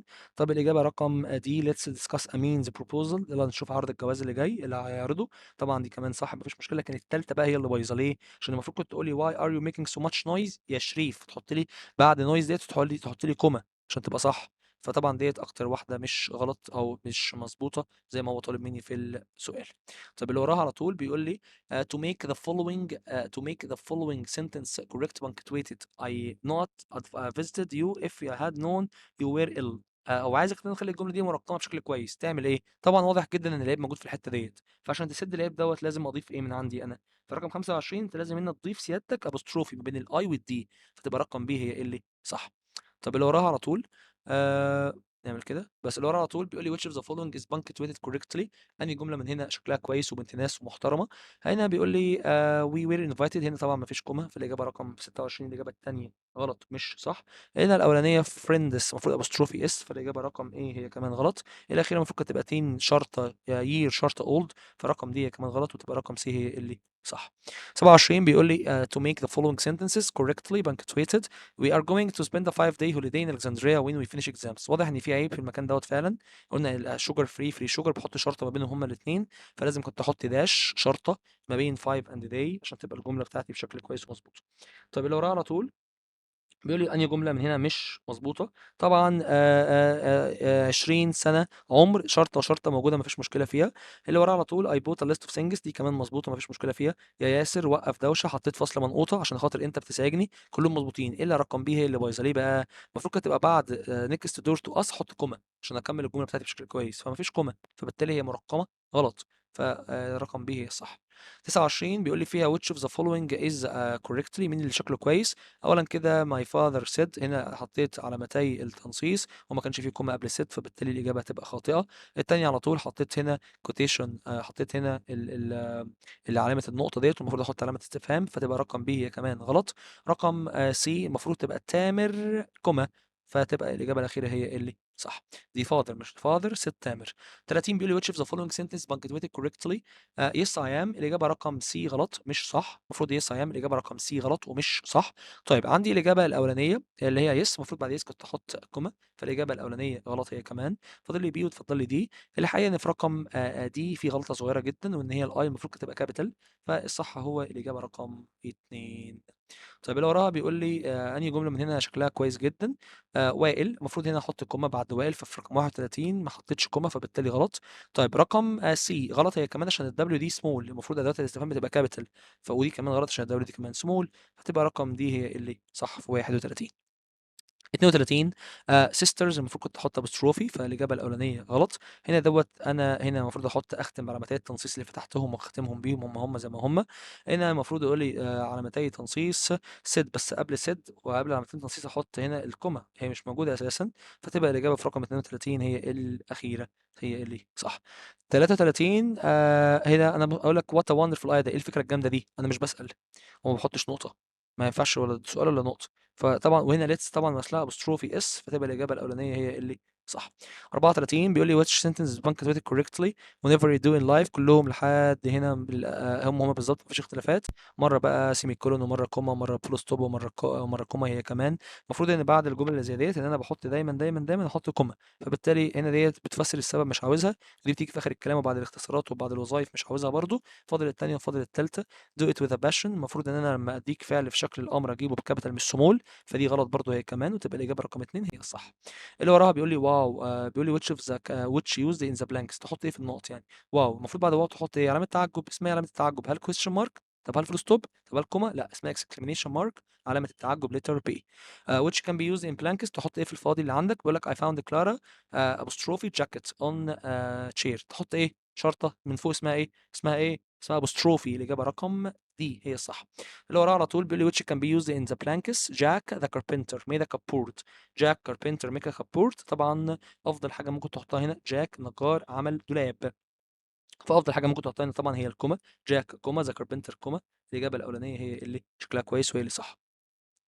38 which can be used in the blanks. I haven't seen Carol today sit home، تحط ايه لما تبقى في حاجه اتقالت اتنقلت.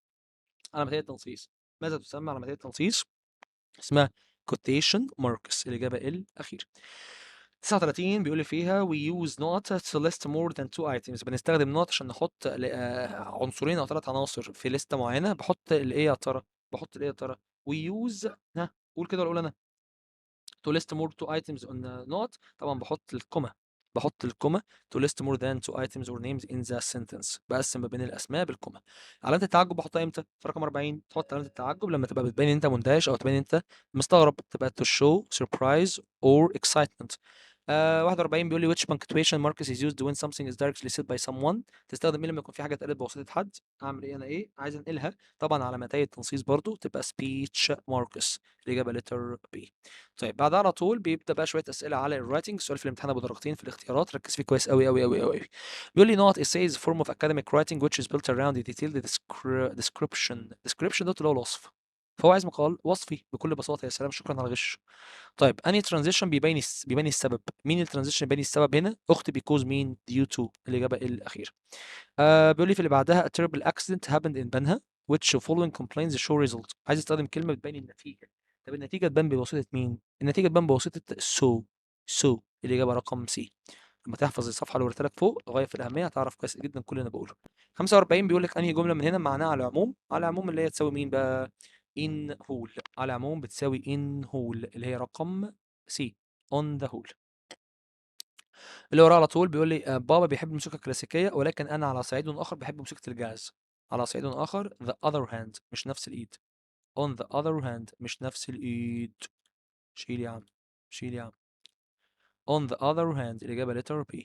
لو راح على طول بيقول I invited 300 people to my sister wedding the party was on، الحفلة أنا دعيت 300 شخص للحفلة، الحفلة كانت على نطاق واسع جدا. the party was on a large scale، الحفلة كانت جاي فيها ناس كتير جدا جدا جدا، الإجابة الأخيرة هي الصح. اللي وراه على طول بيقول لي we considered all factors، لما نحط كل العوامل في دماغنا ده كده يعتبر إيه يا ترى، لما تحط كل العوامل ده كده on balance، على سياق متوازن، خلي بالك منها، دي الكلمة المميزة تختار لها on balance على طول. ماشي. اللي وراه على طول بيقول لي reading widens our horizons moreover it enriches our culture moreover here shows. كلمة moreover بتبين ايه؟ بتبين الإضافة، تبقى addition الإجابة الأولى. هذه جملة من هنا مش بتبين التناقض، ها مش بتبين، يعني في 3 حاجات بيتم استخدامهم للتعبير عن التناقض إلا واحدة بس ما بتجيش مع التناقض. مين هي الغلبانة اليتيمة؟ مين هي الغلبانة اليتيمة؟ ها so دي تيجي أساسا مع النتيجة مش مع التناقض، خلي بالك منها. هتبقى الإجابة رقم ب هي الصح. لكن despite و although و but كلهم بيجوا للتناقض، خلي بالك. 51 بيقول لي هو عبارة على موضوع بيعتمد على الآراء وبيعتمد على الأحاسيس. مين بيعتمد على الآراء والأحاسيس؟ هو المقال الإقناعي البرسويزف، الإجابة رقم سي. مين جملة من دول تستخدمها في الفورمال ايميل، في الايميل الرسمي؟ مش هتقول لمديرك في الشغل باي ولا صاحبي المفضل ولا بحبك، هتقول له مع كامل الإخلاص والتقدير your sincerely، الإجابة رقم سي. طيب practicing a lot of sports he also likes reading. ممارسة الرياضة هو كمان بيحب يقرأ، فعايز اقول له بالإضافة إلى. مين بالإضافة إلى؟ ها مين بالإضافة إلى هنا؟ as well as، الإجابة رقم B as well as. في الامتحان أول لما يقول لك argumentative essay يقول لك مقال إقناعي، اللي مقال جدلي. argumentative essay اعرف ان المقال الجدلي دايما بيكون قائم على ال evaluate evidence، ده الدليل بتاعك للمقال الجدلي. يبقى الإجابة رقم B، خلي بالك بالله عليك منها عشان مهمة قوي قوي قوي قوي قوي. إجابة رقم B هي اللي صح. يبقى أنا كده بيقول لي هنا في الحتة ديت investigate an idea evaluate evidence مبني على حقائق وتدعيمها. طيب الغرض الرئيسي للإيساي هو إن هو بيوصف. الغرض الرئيسي للإيساي إن هو بيوصف حاجة. يا عم قلت لك شكرا بقى describe تبقى descriptive الإجابة الأخيرة، خلاص خلصت. طيب 56 بيقول لي we can say studying the morning appears to be most beneficial time to study. This was confirmed by experts through their approved research. 56 هنا هو بيتكلم، عايز يقول لك يعني انه ختاما في النهايه. النهايه اسمها intern ولا in vain ولا in conclusion ولا in doubt؟ اختار كده. ايه رايك؟ in conclusion صح، برافو. الاجابه رقم ب هي الصح. في الايميل اللي مش رسمي، في الايميل اللي مش رسمي احنا ممكن نلخصه بكلمه ايه؟ اللي مش رسمي، ها هل بباي ولا سي يو ليتر ولا بالاثنين مع بعض؟ طبعا الاثنين مع بعض. اشوفك بعدين ومع السلامه، مش مع كامل اختصاصي والتقدير. طيب 58 بيقول لي فيها what mustn't be included in your CV. ما تحطش اف في السي في بتاعك. اكيد مش هحط اسماء عيلتي يعني، مش هحط خالته اسمها كذا وتيتا اسمها كذا، انتوا مالكم انتوا. طيب on the whole I think that technology is a double-edged weapon. on the whole تعتبر قريبة للمعنى من ايه؟ on the whole معناها على العموم، فقريبة لكلمة مين؟ in general، الإجابة الثالثة. الناريتيف اساي بيعتبر على ايه؟ الناريتيف اساي بيبرز خبرات. الناريتيف اساي بيبرز دايما خبرات recounts or incidents. الإجابة الأولانية هي الصح، خلي بالك منها كويس قوي. طيب مين الجملة اللي هنا اللي موجودة تعتبر جزء من المقال الإقناعي؟ اللي هي بيتكلم على نيجاتيف امباكت، على التأثيرات السلبية، على التأثيرات السلبية للأخبار على السوشيال ميديا. مين هنا أحسن إجابة موجودة تقريبا بتتكلم على كده؟ الأولانية بيقول لك to start with، احنا لازم نحط في عين الاعتبار اللي فوائد، انا عايز اتكلم عن العيوب، فما فيش فوائد مع عيوب doesn't make sense، ما تجيش. طب التالتة بيقول لك احنا ما نقدرش ننكر ان كتير من الناس بيهتموا بالاحداث. ايه علاقه دوت باللي انا بتكلم عليه اللي هو وسائل التواصل؟ ما جبت سيرتها. الاخيره وفي هذا الملخص وسائل التواصل بتلعب دور مهم جدا في وعي الناس. انا ما قلتلكش انا عايز جمله ايجابيه، انا عايز جمله سلبيه، فتبقى رقم بي هي الصح. او بالاضافه الى ذا كونستنت سايكل، العجله بتاعت الاخبار اللي هي السيئه ديت بتخلي الناس مضغوطين وقلقين، طبعا هي افضل اجابه موجوده وسطهم كلهم. اللي وراها بيقول لي، وفي الختام بيقول لي في الملخص بتاعك يعني، بيقول لي في each essay contains في رقم 62 كل essay لازم يكون جواه ايه؟ لازم يكون فيه topic sentence ولازم يكون فيه conclusion، لازم يكون فيه بي وسي مع بعض. 63 بيقول لي one of the following sentence can't be used when you conclude writing an essay on the merits of mass media. في جملة من هنا مش هينفع تلخص بيها الموضوع لما تتكلم على مميزات وسائل الإعلام. خلي بالك إن ميرت مميزات ودي ميرت عيوب، فهو عايز جملة ما ينفعش استخدمها كملخص. أولا كده في سببين لعدم استخدامها كملخص.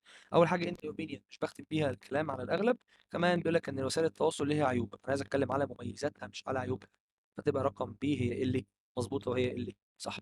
64 بيقول لك which of the following، في 64 بيقول لك انهي جمله من هنا تعتبر جزء من التغيرات اللي ممكن الواحد يقابلها في حياته. طبعا الاولانيه for some people changing career direction، التغير الوظيفي ده مالهاش علاقه بالتحديات.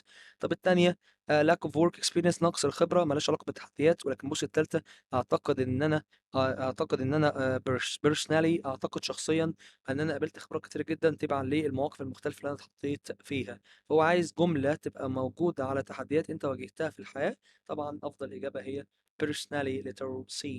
أفضل إجابة هي letter C personally I have a lot of experience، الإجابة هي الصح هي letter C. طيب اللي وراها على طول بيقول لي 65 the sentences that gives the reader examples or evidence. ها مين الجملة اللي بتديك examples وتديك evidence؟ سؤال بدرجتين في الامتحان آخر السنة. في 65 الجملة اللي بتعمل لك ده هي اسمها topic sentence. الجمل اللي بتديك الحاجتين دول سميت توبيك سنتنس، خلي بالك منها. 66 بيقول لي if you are writing a persuasive essay you should not. 66 لو انت مقال اقناعي لازم كذا، لو انت مقال اقناعي لازم كذا. ف if you're writing persuasive essay لازم تعمل حاجتين، اول حاجه تتكلم عن الحقائق، تاني حاجه تحاول تقنع القارئ بوجهه نظرك. فتبقى الاجابه رقم بي وسي هي اللي صح. الاجابه رقم بي وسي هي اللي شكلها كويس. اللي ورا على طول بيقول لي I agree that modern technology has made our lives better in many ways. This sentence can be included in article as a. انا موافق ان كذا كذا كذا حصل. فهو بيقول لك ان الجمله دي ممكن نعتبرها في الموضوع كايه، ممكن نعتبرها ك this is a statement. ديت الجمله اللي هي الجمله البادئه اللي هي بتلفت النظر في الماضي وغيره، ديت تعتبر this is a statement. this is statement الاجابه الاولانيه. لو على طول بيقول لي ان في هذا المقال، بيقول لي in this essay، بيقول لي in this essay we will examine how life changing. How life changing always has been sparked by urgent. This sentence can be a considered. تعتبر ايه الكلمه ديت؟ في المقال ده هبين كذا وكذا وكذا وكذا. دي تعتبر ايه يا ترى؟ ها، فكر كده. تعتبر introduction ولا تعتبر summary؟ تعتبر ملخص ولا تعتبر مقدمة؟ أولا كده في هذا المقال سوف نقدم كذا وكذا وكذا وكذا وكذا وكذا we will examine. دي تعتبر ملخص يعني عن الموضوع اللي أنت هتتكلم عليه، تجيز الكلام بإيه بالظبط. فتبقى summary على الأغلب هي أفضل إجابة موجودة فعلا. 69 بيقول لي the first sentence of paragraph is. الجملة الأولانية للموضوع اسمها topic sentence. الجملة الأولانية تسمى topic sentence. 70 بيقول لي in which في 70 بيقول لي ديت نجاوب بس ديت هنا. هتبقى في رقم 68 هتبقى زي ما اتفقنا an introduction. في رقم، لا احنا قلنا سيمري، انا اسف I'm sorry، قلنا سيمري. وفي رقم 69 قلنا topic sentence، قلنا هتبقى topic sentence بقى خلاص. في رقم 70 هتبقى بيقول لي هنا انهي نوع من الثلاث من انواع المقالات الكاتب بيستخدمه للوصول الى ختام باللوجيكال ريزنج. طالما بتتكلم على حقائق وعلى كلام واقعي قوي كده، لازم تعرف كويس جدا جدا جدا ان الشخص ده بيتكلم على مقال بيحاول يقنع فيه اللي قدامه، بيتكلم على argumentative essay، بيتكلم على مقال اقناعي. تبقى الاجابه الاولانيه. مقال جدلي، انا اسف، مقال جدلي الاجابه الاولانيه. 71 بيقول لك what are the two paragraphs where you should put in the resistance. تحط ايه في الريزيستنس بتاعتك؟ احط الانترودكشن واحط الكونكلوجن. الريزيستنس لازم تتضمن انترودكشن وتتضمن كمان كونكلوجن، خلي بالك منها كويس قوي قوي قوي ديت. 72 which of the following is a essay that you should use the settings. انهي موضوع اللي بتستخدم فيه السيتنجز؟ انهي موضوع؟ الناريتيف اللي هو المقال الروائي. 73 the cake called my name. الكيك على اسمي. الجمله دي تعتبر فيها ايه؟ فيها تشخيص، فيها تشبيه. التشبيه اللي هو مين في الاربعه؟ ها، واحد ولا مين تشبيه؟ personification الاجابه الاخيره اللي هي استعاره يعني. اللي وراه على طول بيقول لي انا بتمنى I look forward to hearing back from you soon. This sentence can be considered a part of I'm looking forward. انت كده بتختم، انت كده بتختم I'm looking forward، انت كده بتختم حاجة معينة. تبقى أفضل إجابة موجودة هنا تقريبا تقريبا تقريبا هي الختام لحاجة معينة. انت بتختم الشيء، فطالما بتختم الموضوع يبقى ده ending الإجابة الثالثة. اللي وراه على طول بيقول لي since I was a child I have always struggled with the mathematics which is why the sentence can consider not to block. في 75 نعتبر الجمله ديت ايه؟ اللي هو من ساعه ما انا كنت طفل كنت دايما بتخانق من الرياضه. ده بحكي لك بقى قصه حياتي تبقى بادي في الموضوع نفسه. طيب اللي وراه على طول بيقول لي which of these transitions used to show an example. مين بستخدمها عشان ابين سبب؟ عشان اقول لك على سبيل المثال for instance الوحيده اللي فيهم الحلوه الجميله السهله اللي بيتم استخدامها لبيان السبب. 77 to sum up changing your habits is a result of many several tiny changes to your daily life. The sentence can consider the part of any say. 77 بيقول لي فيه ان بيقول لي فيه ان الخير نستنتج او لكن نلخص. طب to sum up دي تعتبر ايه؟ تعتبر خاتمة، تعتبر نهاية، تبقى conclusion الإجابة الأولانية. طب moreover تعتبر ايه؟ moreover تعتبر ايه؟ moreover تعتبر إضافة. بس هو بيقول لي عموما moreover it's not good idea to skip breakfast as several health benefits. الجملة ديت ممكن نعتبرها كجزء من أجزاء الايه في رقم 78. ممكن نعتبرها جزء من اجزاء البادي لما تحكي لي قصه حياتك في البادي، لكن المقدمه والخاتمه ليها شغل خاص بيها، ما ينفعش ان انت تفكر تخش على شغلها. فتبقى بادي الاجابه الصح هي الاولانيه. هي بس كده. on one hand بيحصل كذا و on the other hand بيحصل كذا. ده يعتبر هنا ايه؟ يعتبر مقارنه ما بين شخصين، يعتبر comparison. حلينا زي 200,000 20 مليون مره comparison. طيب رقم 80 which of the following is used when ending an essay. بستخدم ايه عشان انهي الموضوع؟ بستخدم ايه عشان انهي الموضوع؟ طبعا in conclusion لكي نختتم، لكي نخلص، لكي ننجز. تبقى الاجابه الصح هي الاولانيه. بحط however امتى في الباراجراف عشان ابين ايه؟ however دايما بتيجي تبين التناقض، اقول لك هو كذا بس كذا contrast. 82 بيقول لي فيها لما تلخص الفكره، لما تلخص المحتوى بتاعك وين يو لما تعمل له تلخيص. أنت بتلخصه لما تكتب في الخاتمة تبقى write the conclusion of your essay. write the conclusion of your essay.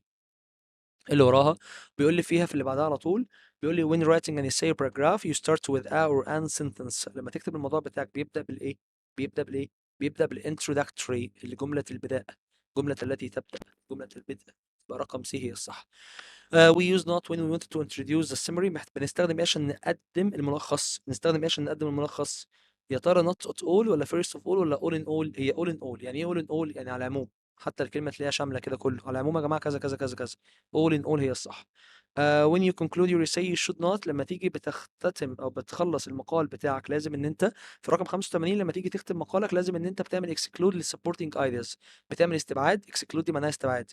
بتعمل استثناء او استبعاد للفكره الداعمه. الفكره الداعمه مكانها فوق في الانترودكشن لكن مش مكانها في الخاتمه، خلي بالك. 86 بيقول لي messaging language doesn't require. لغه المراسله بينك وبين صاحبتك، لغه المراسله بينك وبين توتو لازم ما تبقاش لازم يعني فورمال. مش لازم تبقى فورمال. تتكلم مع صاحبتك انا بتكلم ليه، اقول لها كيف حالك انت مساء اليوم، ما ينفعش.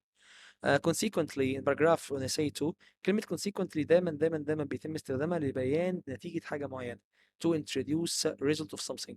كلمة consequently معناها عواقب أو consequently معناها تبعا أو غيره. result of something. في consequences اللي هي العواقب. في consequently و consequences، خلي بالك.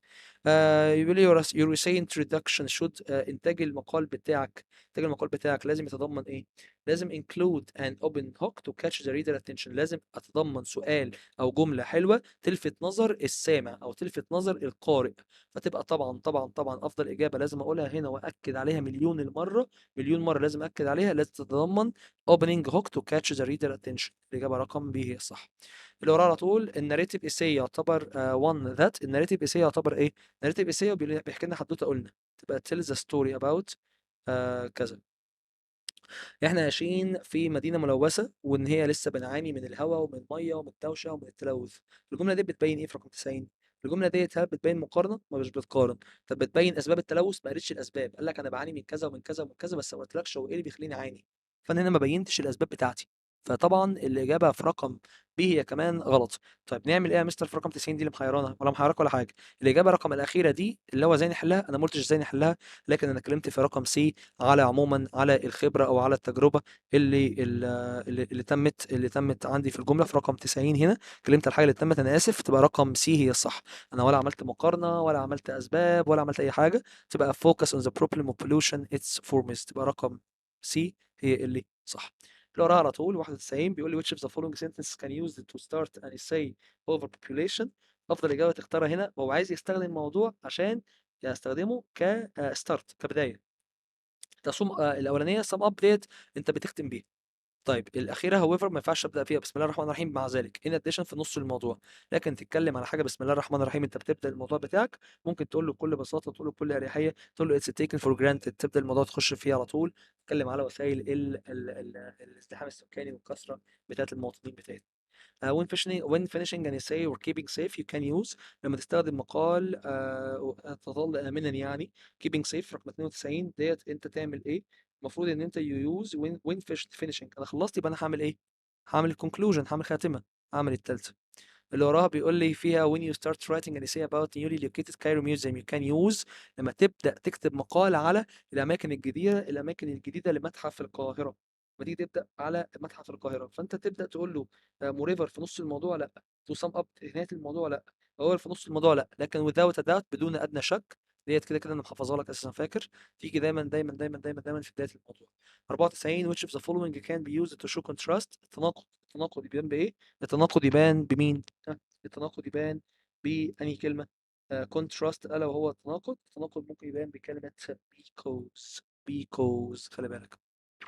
طيب اللي وراها بيقول لي which of the following can't used when conclude writing an essay on the merits of the internet. أنهي من الحاجات اللي موجودة ما تستخدمهاش لما تيجي تلخص موضوع معين. لما أجي ألخص موضوع معين أقول له in my opinion أنا بلخص بأي واحدة في الA أو الC أو الD. لكن مش بلخص أنا ما ينفعش ألخص أنا in my opinions الإنترنت عنده عيوب لا. طيب 96 لما تيجي تلخص موضوع عن النظافة عموما we can use one of the following. تستخدم إيه لما أجي ألخص؟ أولا كده الإجابة الإجابة الأولى والتانية والأخيرة في رقم 96 ما ينفعش، لكن مين كلمات يتم استخدامها للتلخيص؟ to sum up. الإجابة رقم C. 97 بيقول لي فيها بيقول لي فيها on ending an essay on employment، لما تيجي تنهي موضوع عن البطالة، تيجي تنهي موضوع عن البطالة وعدم التوظيف، بختم بأي كلمة؟ كلهم ما ينفعش أختم بيهم، لكن الوحيدة اللي تنفع هي in conclusion. الإجابة رقم C. الإجابة رقم C هي الصح. اللي وراها على طول، مين الجملة اللي بيتم استخدامها لبيان الإضافة؟ furthermore. furthermore بتبينش مش تبين الإضافة. أنهي جملة من هنا تبين لتعكس التناقض؟ 99 جملة بتبين التناقض. أولا كده دي إضافة، وثانيا ديت إضافة برضو تعتبر زي ما هي، لكن الوحيدة اللي بتبين التناقض هي كلمة while واختها whilst. تبقى بينما أحمد يقرأ هو يفضل السباحة. خلي بالك منها كويس أوي أوي أوي. 100. أنهي جملة من هنا can be used at ending of sentence يتم استخدامها لنهاية المقال؟ أنهي جملة من هنا يتم استخدامها لنهاية المقال في رقم 100؟ طبعا طبعا طبعا طبعا طبعا مليون ألف مرة نأكد أكتر. which of the following can be used to end ها end رامي was unable to accomplish the task. أنا عايز أختم بقى بعد الجملة اللي هو كاتبها لي بالبني ديت اللي هي رامي was unable to accomplish the task. عايز أختم بالرغم من الدعم اللي هو تلقاه، عشان انا هنا بنقد ده تبقى despite he had received. لازم اجيب جمله عكس الجمله الطبيعيه اللي الجمله ماشيه بيها. 101 which of these transitions is used to show conclusion. استخدم ايه عشان اختم؟ استخدم ايه عشان اختم؟ in short. يبقى انت كده معاك كل الاسئله اللي بتختم بيها. 102 بيقول لي which of the following important to include introduction of biography. بيقول لي انهي المهم ان انت تحطه في السيره الذاتيه. السيره الذاتيه لو انت معروف كايه، معروف بايه. انا هنا بتكلم عليك انت، لكن مش مت امتى، دي سيره ذاتيه مش شهاده وفاه، ولا هنا الانجازات بتاعتك، ولا حتى انت عملت ايه بعد التقاعد، لكن بتكلم على حياتك انت الشخصيه، حاجه تمسك انت كشخص. فطبعا اتكلم على اسمك وانت معروف بايه احسن. بيقول لي مين من الترانزيشن اللي موجوده هنا بتبين two events happening in the same time. بتبين حدثين بيحصلوا في نفس الوقت تقريبا. في 103 لما تيجي تتكلم على حاجات بتتم مع بعض بستخدم كلمه اسمها اثناء او meanwhile اللي هي رقم سي.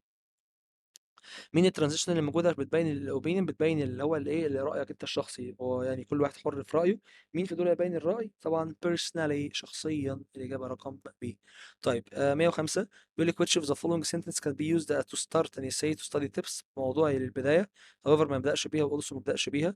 وعندي كمان make short notes و the first step. الاثنين دول محل شك، تعال نفكر فيهم. make short notes about important points that you covered study lesson. طبعا مش واضح ان ديت نقطه ابدا بيها، هي تخص الموضوع لكن دي في النص الموضوع.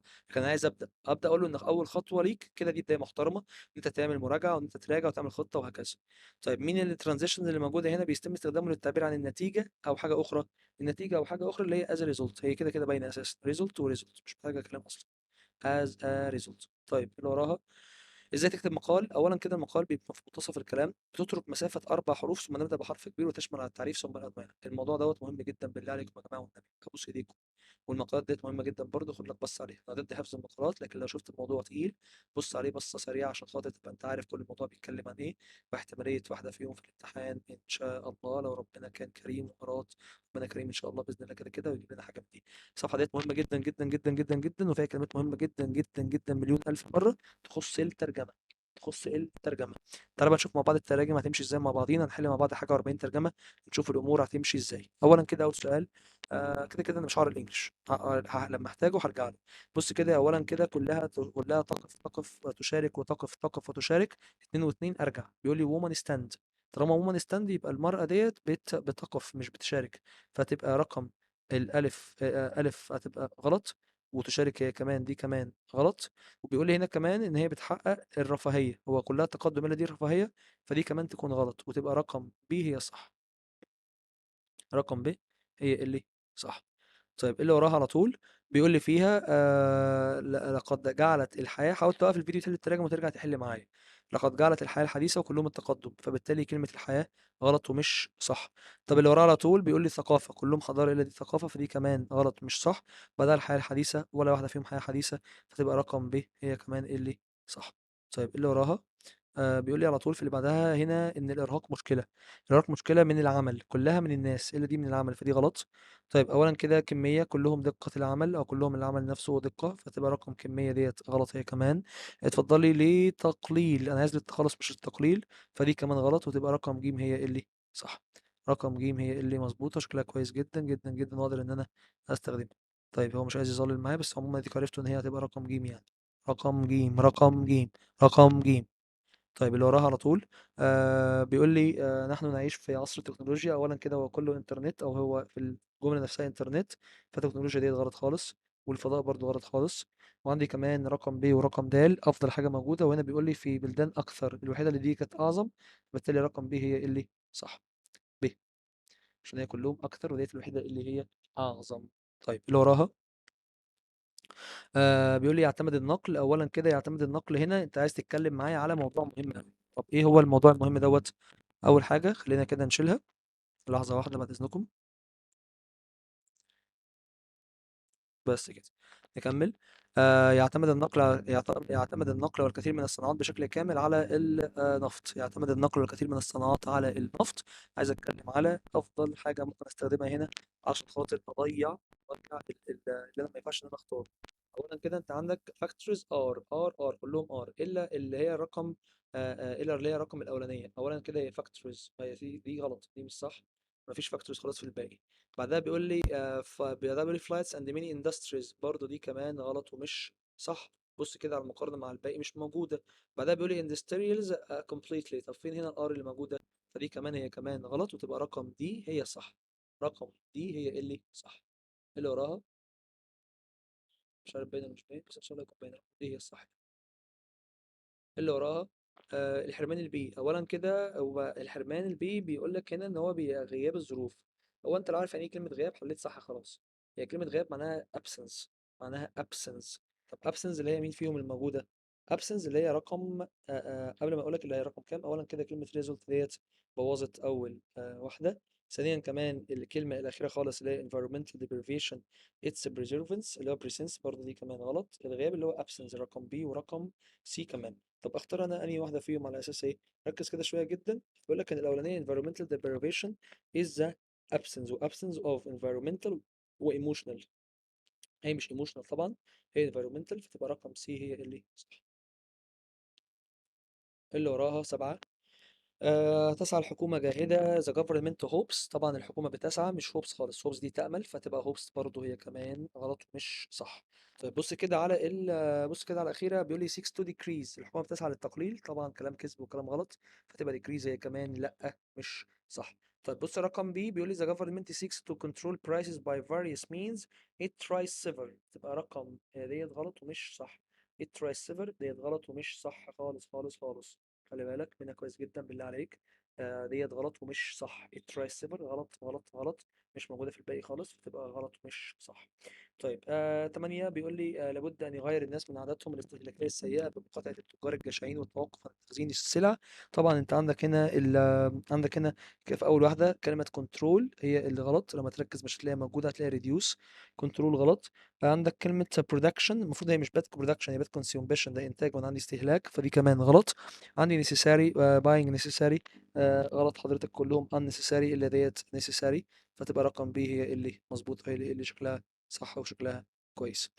اللي وراها على طول في العرب ديت بيقول لي يعتقد العلماء ان شروط العمل تكون مختلفة تماما في المستقبل. يعني هنا المفروض ان انت عايز تفكر على اختلافات بقى موجودة. اولا كده يبقى كلها ظروف العمل الا ديت. بيقول لك فيها هنا بيقول لك فيها هنا شروط العمل، هو دي شروط العمل وظروف العمل والاعتقاد العلمي الاقتصاد. هي مش شروط العمل خالص ولا اي حاجه. طبعا هنا بيقول لي scientists believe that work conditions، شروط العمل غلط غلط غلط ومش صح. طيب اللي وراها على طول رقم ج، يعتقد علماء الاقتصاد. يعتقد علماء الاقتصاد، انا ولا جبت سيره اقتصاد ولا جبت سيره حاجه، فتبقى رقم ج ورقم د غلط، انا ما قلتش اقتصاد فوق خالص، ما جبت سيره اقتصاد في حاجه انا، فالاجابه الصح هي رقم ج. طيب اللي وراها ماشي. الإجابة رقم اللي وراها على طول في رقم 10. طبعا من خلال عالمين، بيقول لي shape two significant factors، فاكتور اللي هو عامل مش عالم، خلي بالك، فعالمان ديت غلط. وبعدين بيقول لي في رقم ج يتشكل مستقبل العمال، عمال برضو غلط، هو العمل مش العمال. وبعدها خلال القوتين، طبعا برضو هي كمان غلط ومش صح، هما عاملين قلنا، فتبقى رقم ب هي اللي صح. اللي وراها على طول بيقول لي personal development is a lifelong process، التنمية الذاتية هي تنمية ذاتية، كلهم ذاتية إلا ديت مهنية، فمهنية ديت غلط. وبعدها هو هدف دي برضو هي كمان غلط، ولا هو كان أسلوب أصلا، لكن هي عملية، وقال لي فوق إن هي process، فتبقى الإجابة الأولانية هي الصح. اللي وراها على طول بيقول لي أعلنت الوزارة التربية والتعليم أولا كده يبدأ لتعليم يبدأ المفروض يستكمل، فيبدأ ديت غلط ومش صح. حفظ المعلومات أنا جبت سيرة معلومات ولا حفظها هنا، فحفظ المعلومات برضو غلط. تغير تدريجي لا، أنا ما قلتش تغير تدريجي أبدا أبدا أبدا أبدا أبدا، وتبقى رقم ب هي اللي صح. لم يذكر تغير تدريجي خالص خالص خالص، قلت تغير شامل مش تدريجي، خلي بالك من الفروقات اللي موجودة. طيب التنمية المستدامة، التنمية المستدامة بيقول لي فيها إن هي استراتيجية مهمة يعني. طيب بص كده، هي استراتيجية للبشر، هيومن، دي هيومن واخرها ايه؟ ايه اللي موجودة في الآخر ديت؟ غلط طبعا ومش صح. طيب التنمية المستدامة ما اسمهاش سوشيال، السوشيال ده اجتماعي، تبقى رقم بي كمان غلط. اتفضل لك سي وتفضل لك دي. اولا كده دي غلط، غلط ليه بقى؟ عشان نيدز كله ايمز الا ديت نيدز، فتبقى رقم سي هي اللي صح. اللي وراها في سوق العمل دلوقتي انت عندك الاجابه الاولانيه غلط. ليه غلط يا مستر؟ عشان خاطر كلمه اكسبيرمنت، اكسبيرمنت دي تجربه في المعمل، غلط. الاجابه رقم سي غلط، عشان خاطر المفروض it is بالمنظر دوت. it's more غلط برضو يا مستر، مش صح. مفيش ولا واحده خالص it is دي موجوده فيها. حتى واخد بالي انا بعمل ايه؟ بشوف قدر الامكان الاختلافات ولكني بلعب بازل. رقم دي بيقول لي فيها ذات امبلويز، خلي بالك ان دولت الموظفين اللي شغالين، لكن صحاب العمل نفسه، اصحاب العمال نفسه اي ار، فتبقى رقم بي هي صح. 15 بيقول لي تهتم مؤسسات الدولة والجمعيات الأهلية. مؤسسات الدولة والجمعيات الأهلية، الجمعيات الأهلية اللي هي طبعا مش جفرمنت خالص، فهتبقى الإجابة الأولانية غلط مش صح. اللي وراه على طول بزنس مان، طبعا لا، دول رجال الأعمال وأنا بتكلم على حاجات خيرية خيرية خيرية. اوردينري لايف حياة عادية لا برضو، فتبقى رقم بي هي سي هي اللي صح. اللي وراها على طول مصر بتحظى بتراث ثقافي هائل طبعا برايد فور ذا، فخر فخر للمصريين مش فخر للعرب، فاربس لا. عندي كمان اللي وراها على طول كلمة marvelous، كلمة tremendous. أولا الاتنين دول بمعنى هائل، بس بص على اللي بعدها. هنا ويلس بيقول لي هنا pride for Egyptians ويلس. أوكي ويلث، فهنا طبعا الإجابة المظبوطة يعني ويلث برضو هي كمان غلط. طب بص كده في الأخيرة خالص بيقول لي additional source of power، هي مش power، هو inspiration. فالإجابة رقم دي هي كمان غلط، وتبقى رقم بي هي اللي صح. كل واحد عشان تختار سبب ارجع بص بص كمان. اللي وراه على طول لو كنت بتحاول المزيد من النجاح في الحياة فأنت محتاج إن أنت بتصمم الكثير. طبعا إذا كنت تحاول، لما جبت سيرة محاولة ولا جبت يحزنون. بعض النجاح، أنا قلت مزيد ما قلتش بعض، وكنت برغب في النجاح. ركز في الفروقات اللي بحذفها من الحاجات اللي بعدها، هتحل بسهولة. أنا قلت لك هنا في الجملة if you fail the beginning never lose hope you need determination so if you fail the beginning never lose hope or again. ما قلتلكش أنا المزيد والمزيد، ما قلتش فين المزيد، ما قلتش أنا المزيد والمزيد أنا خالص. فكل واحدة غلط لسبب، فتبقى رقم ج هي اللي صح. رقم ج هي اللي صح. اللي وراه على طول في 18 بيقول لي فيها تتبنى الوزارة. أولا كده مش الوزارة، هي الحكومة، فالوزارة تبقى غلط مش صح. طبعا في رقم ب تبقى تمهد، تمهد برضو غلط مش صح.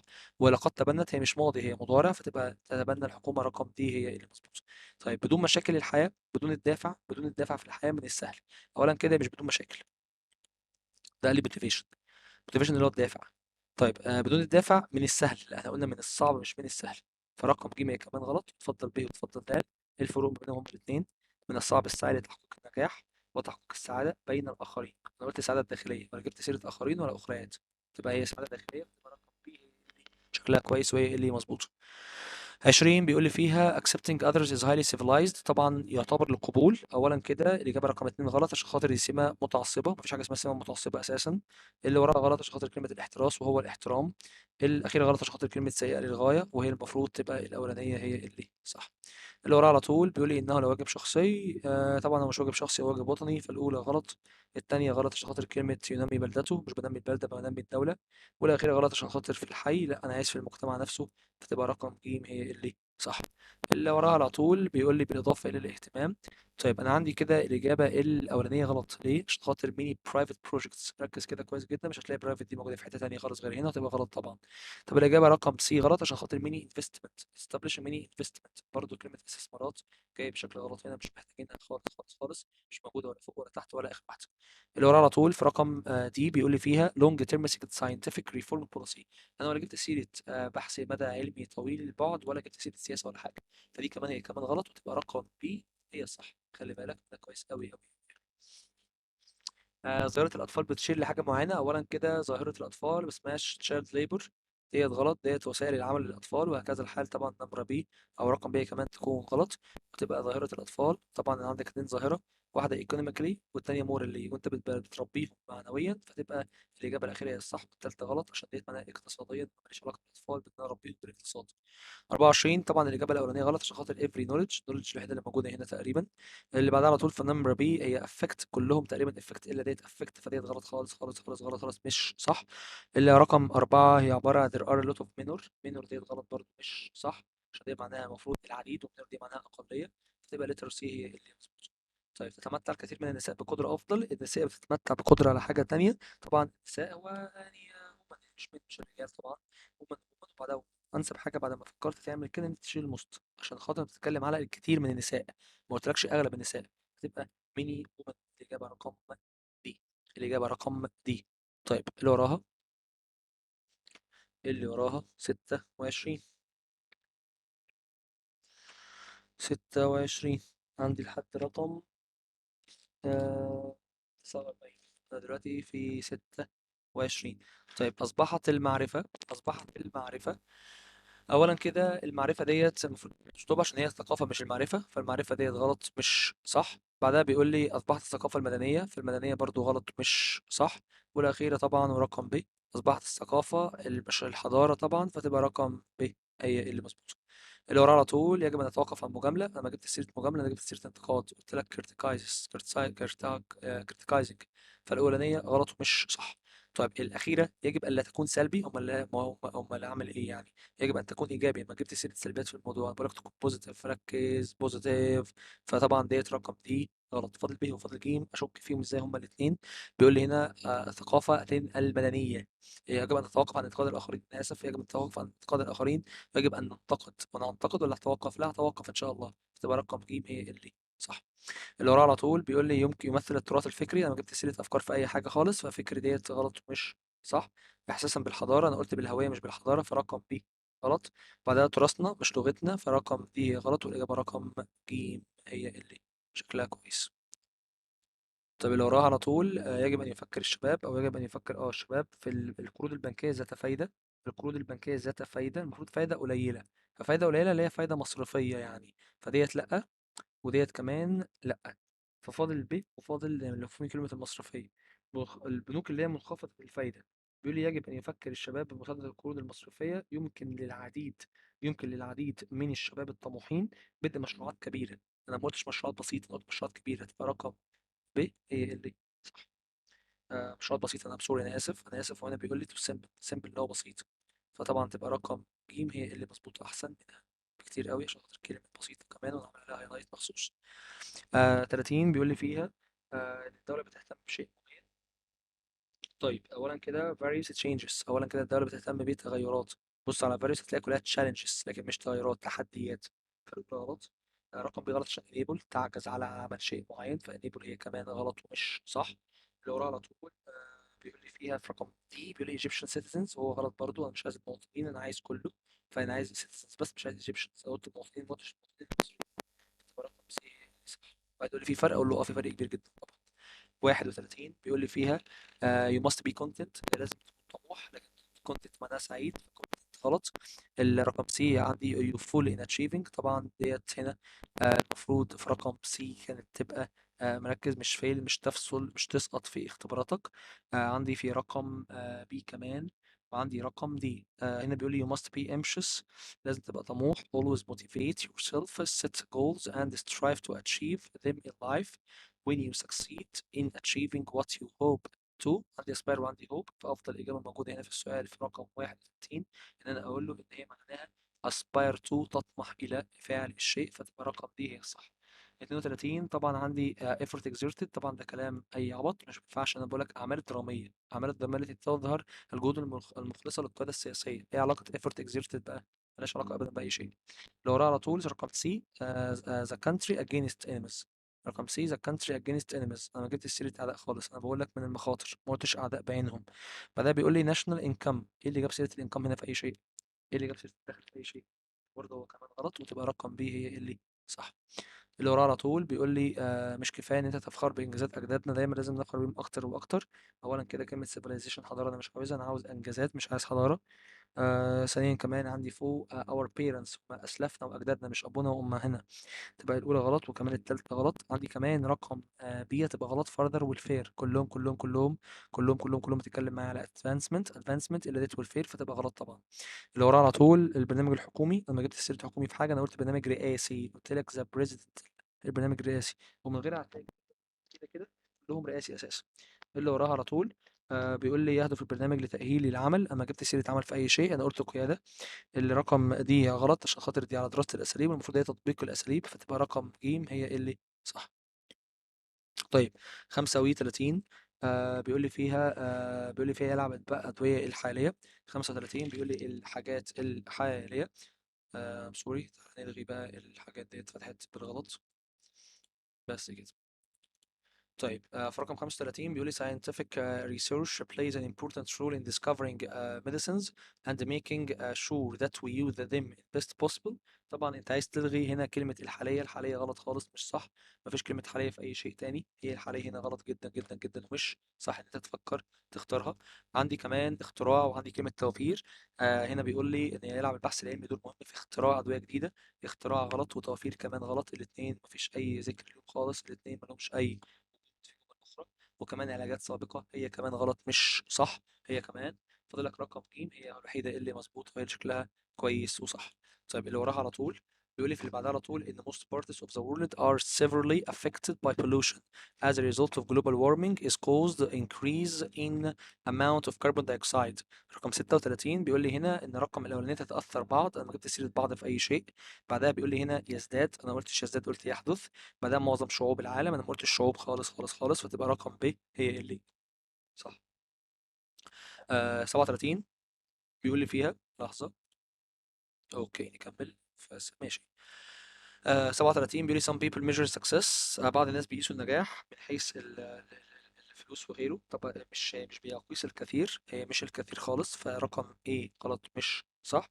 هو مش من حيث الاموال، من حيث مش في حاجه اسمها من حيث الاموال، الكلمه ديت على بعض كده معناها من معيار الاموال، طبعا الترجمه ديت ناقصه، ناقص لها رقم د، لكن المفروض in terms of money ديت معناها من معيار الاموال بالفلوس عموما يعني، فاهم ازاي؟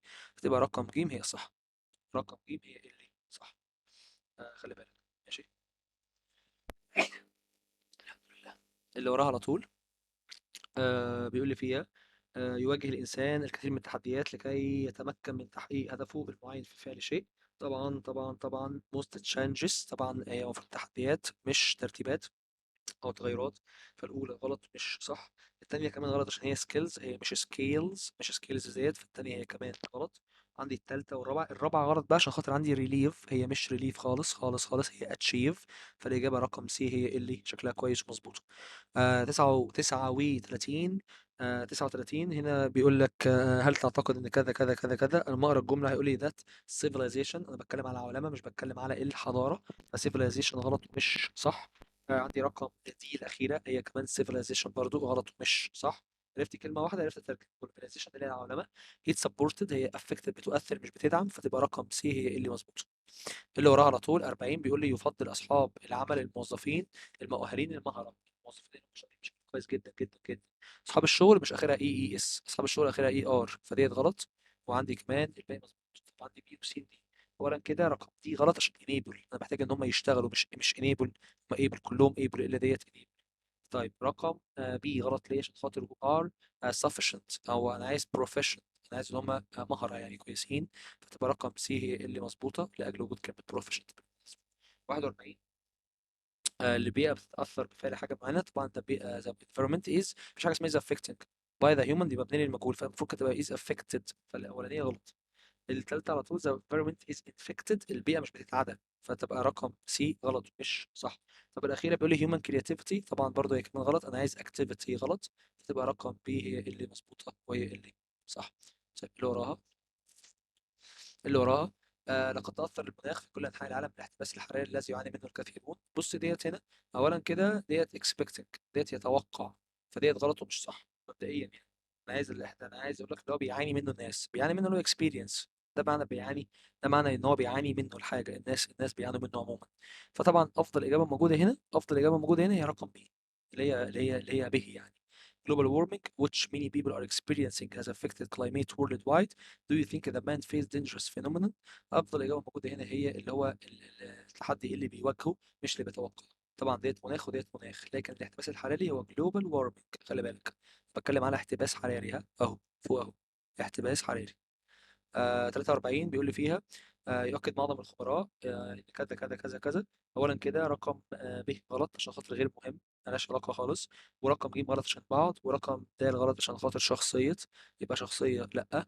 وعندي كمان بعض لا هي كمان، وعندي اخرى غير مهمه برضو لا، وتبقى الصح هي الاجابه الاولانيه. طب 44 يعتقد البعض كذا وكذا وكذا. اولا كده تواصل الاجتماعي تلعب دور عابر، ما قلتلكش عابر، عابر دي مميزه، وتقليص في رقم ب مميزه، وكمان ينفي في رقم د مميزة. فأنا عندي أول واحدة عابر لأ، وعندي تقليص لأ، وعندي كمان ينفي لأ. تبقى رقم ج هي اللي شكلها مظبوط وهي اللي شكلها كويس جدا. طيب آخر صفحة معانا النهاردة خلاص 45. الزيادة السكانية بتعتبر مشكلة في أي قارة؟ لأ، أنا قلت أي دولة مش أي قارة فغلط.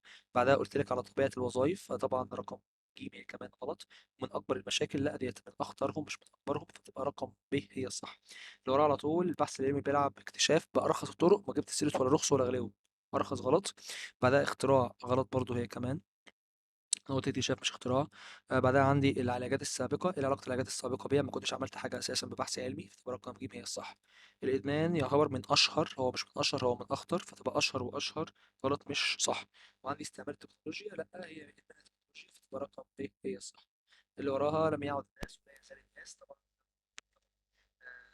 special needs are still required. required اللي هو يتطلب people الناس اللي هم بيحتاجوا حاجة زي ديت. مش لم يعد طبعا، مش لم يعد. مش لم يعد يعني ما بقوش، لكن لا يزال يعني هم لسه محتاجين ده. لا يزال يعني هم لسه محتاجين يعملوا الحاجة الفلانية. الاحتياجات العامة هي احتياجات خاصة مش احتياجات عامة طبعا. بأوقات فراغهم ما جبتش سيرة فري تايم أنا في السؤال خالص فوق، واطلع اقراها فوق بتكلم معايا لو لقيتها. فما فيش. 49 آخر سؤال. حاول الحكومة بص كده ذا government tries. tries ده مضارع، ركز بقى في الترجمة دي كويس قوي قوي قوي، عشان هو بيتكلم هنا على ترجمة على مضارع. فهو ما حاولتش، هي ما حاولتش الحكومة. الحكومة ما حاولتش، هي بتحاول لسه. هي بتحاول، ها هي بتحاول. ولا حاول الحكومة. الحكومة ديت مؤنثة، تحاول ازاي؟ المفروض حاولت. فضلت تحاول وتحاول، يبقى ديت هي اللي تمشي معاك. يبقى انا كده بفكر في تحاول وتحاول. لكن هنا من زيادة الدخل مش من استثمار الدخل، فتبقى رقم ب هي اللي صح. الحمد لله عدت على خير. الفيديو ده انا تعبت فيه اكتر من اي فيديو تاني عشان انا سجلت منه 47 دقيقة وكله باظ. ربنا يجعله في فايدة يا رب ليكم في الاخر كله. هتلاقوا في القناة من تحت في فيديوز في تو لينكس. لينكس الاولاني خاص بالملف ده، واللينكس التاني خاص بكرات المفاهيم، محتاجينها كويس قوي عشان تساعدك باذن الله. انت كان بيجي لك امتحان قبل كده ما كانش ليه علاقة باي شيء خالص، اسئلة من بره المنهج وتقول منهم لله. دلوقتي الاسئلة اللي بره المنهج هتيجي من كراسة المفاهيم، فركز وتقي ربنا فيها كويس قوي قوي قوي. بكره ان شاء الله هيكون معانا فيديو بيتكلم على النوفل، وبيتكلم كمان على الاجزاء الخاصه بالامتحان الشامل. هنحل مع بعض بكره امتحان شامل ان شاء الله، وهنتكلم على النوفل. فاحنا كده بقى كفينا ووفينا كل الفيديوهات. عندي ساعتين فوكاب، 3 ساعات جرامر، وساعه ونص سكيلز. يبقى انا كده الحمد لله اللهم لك الحمد خلصت اغلب الاجزاء الموجوده، وبسعى لحد الاخر وقدام ربنا بشتغل بما يرضي ربنا عشانك وعشان خاطر تطلع بشكل كويس. ربنا معاكم، بحبكم جدا. اقابلكم في اخر فيديو ان شاء الله. مع السلامة، هتوحشوني كتير. الفيديو الجاي، مع السلامة.